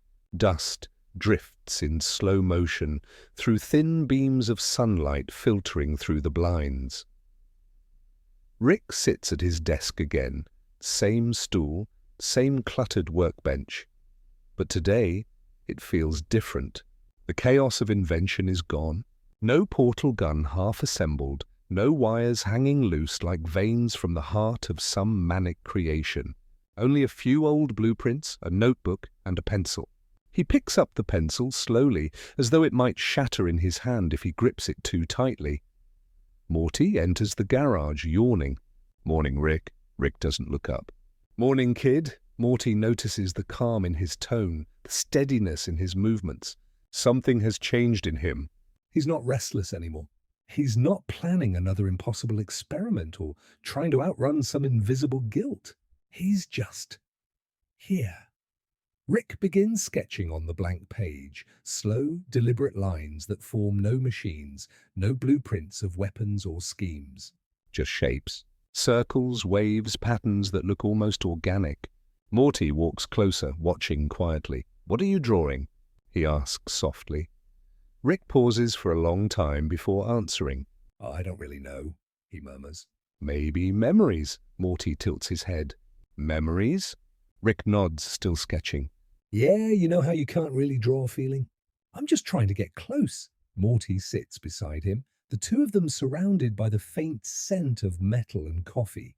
The garage feels like a museum of everything they've ever survived. Burn marks on the floor, dents in the wall. An old photo of Beth tucked in a dusty frame. Every corner carries a story. Rick draws a spiral, then stops. His eyes soften. "You ever think about how much time we've wasted, Morty?" Running from things, breaking them, pretending we're too smart to care. Morty frowns a little. I mean, yeah, I guess. "But we also learned a lot. We changed?" Rick chuckles softly. Changed, huh? "Maybe, or maybe we just got tired enough to call it wisdom." Morty smiles faintly. You're doing that thing again. What thing? "The thing where you act all cynical, but I can tell you actually means something deep." Rick exhales through his nose, almost a laugh. "Don't get used to it." He keeps drawing. Softer now, the pencil gliding like it knows where it's going. The paper fills with curves and arcs that form no coherent machine but feel complete anyway. Morty watches, and for the first time in a long while, he sees peace in Rick's face. Not joy, not regret, just stillness. What are you going to call it? Morty asks after a while. Rick pauses. The final blueprint, he says quietly. Morty blinks. That sounds kind of ominous, Rick shrugs. "It's not. It's just the last one that matters." They sit in silence. The sound of pencil scratching against paper is soft and rhythmic, almost like breathing. Outside, wind rustles the leaves. Somewhere, a bird calls. It's strange how alive everything feels when you finally stop trying to control it. Morty leans back in his chair. You think we'll ever go back to doing the crazy stuff again? The heists, the portals, all that? Rick sets the pencil down, thinking. Maybe, he says. But not like before, I think. I'm done stealing from myself. Morty looks puzzled. What do you mean? Rick turns the paper toward him. It's full of patterns, shapes that seem to move if you stare too long, like constellations in motion. Every time I tried to make the universe smaller, more manageable, Rick says, I ended up cutting out parts of myself too. I kept stealing the things that made life real. Love, regret, vulnerability. The messy stuff, Morty nods slowly. So what now? Rick looks up, and for once, there's no smirk, no sarcasm, just quiet honesty. Now, I think I let it all exist. The good, the bad, the unbearable. No more edits. Morty stares at the blueprint, mesmerized. It's beautiful, he says softly. Even if it doesn't make sense, Rick smiles faintly. Doesn't have to. It's not a plan. It's just a reminder. The clock ticks. The pencil rolls off the table and clatters softly to the floor. Rick doesn't pick it up. He just sits there, staring at what he's made, eyes glassy but calm. Morty breaks the silence. "Hey, Rick, can I keep it?" Rick looks at him for a moment, then nods. Yeah, kid, you should. "Someday, when I'm not around, maybe you'll look at it and remember that even I had moments where I stopped running." Morty swallows, trying not to show how much that means to him. I will. Rick stands up, stretching his back. The sun has shifted, painting the garage in soft gold light. Dust floats through it like glitter. He looks around the room one last time, not as a scientist surveying his lab, but as a man saying goodbye to the place where he finally learned to be still. As he walks toward the door, he glances back at Morty. "Don't spend your life trying to fix what was never broken, all right?" Morty looks down at the blueprint and nods. I won't, Rick. Rick steps outside. The day is warm, quiet, and bright. The grass hums with insects, and the air carries that faint smell of ozone after rain. He takes a deep breath and exhales slowly. Inside the garage, Morty sits alone, staring at the page. The shapes seem to glow faintly in the sunlight. Soft, shifting lines like a living memory. He traces one with his finger and smiles. Outside, Rick looks up at the sky, a blue so endless it almost hurts to look at. For the first time, he doesn't see equations or escape routes. He just sees the world, imperfect, fragile, real. He whispers almost to himself, "Guess that's enough blueprints for one lifetime." And with that, he turns, hands in his pockets, walking slowly toward the horizon. The sun dips below the horizon, leaving streaks of violet and amber bleeding across the sky. The world feels quieter tonight. Not in a tragic way, but in that delicate, peaceful sense that comes after the end of a long, chaotic song. Somewhere, in the gentle hum of dusk, time itself seems to breathe. Morty sits on the porch alone.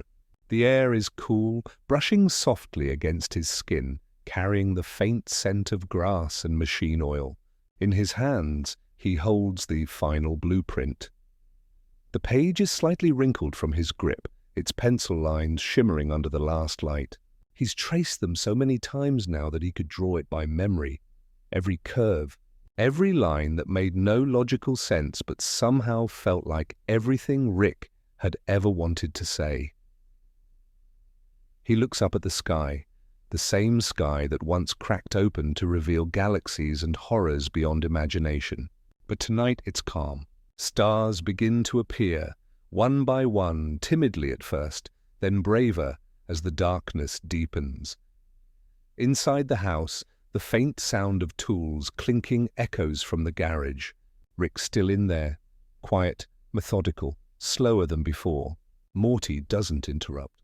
He knows whatever Rick is doing now isn't about science. It's about closure. The door creaks open a few minutes later.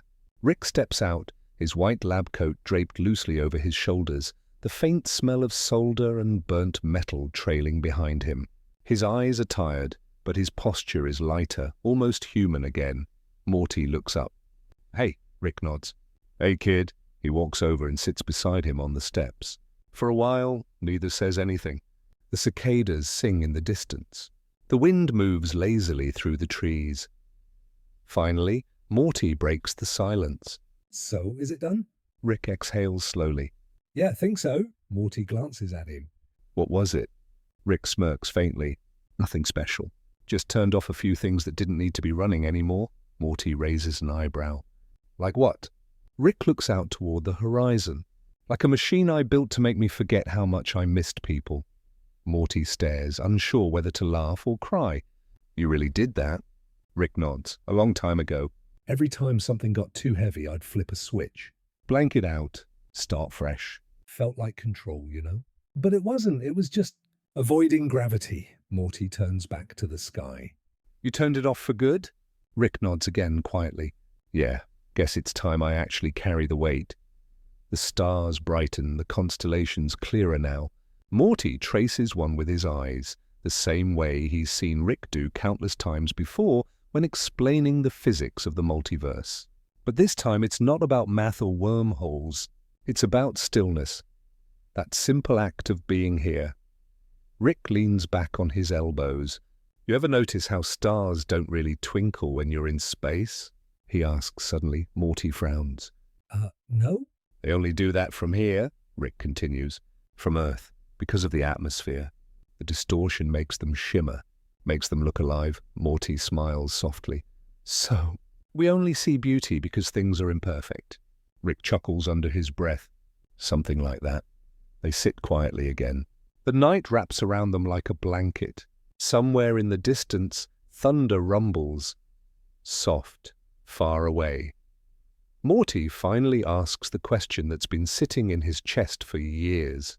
Hey, Rick. Are you happy? Rick doesn't answer right away. His gaze stays on the stars, his reflection tiny in Morty's eyes. Then he sighs long and quiet. Happy's a weird word, Morty. I don't know if I ever chased that. But right now? I'm not running, and that's close enough. Morty nods slowly. Yeah, that's enough. Rick glances at him, a faint smirk tugging at his lips. You've gotten smarter, kid, Morty laughs. Or maybe I just finally started listening. They both smile, small, real smiles. Then Rick reaches into his pocket and pulls out something small wrapped in cloth. He hands it to Morty.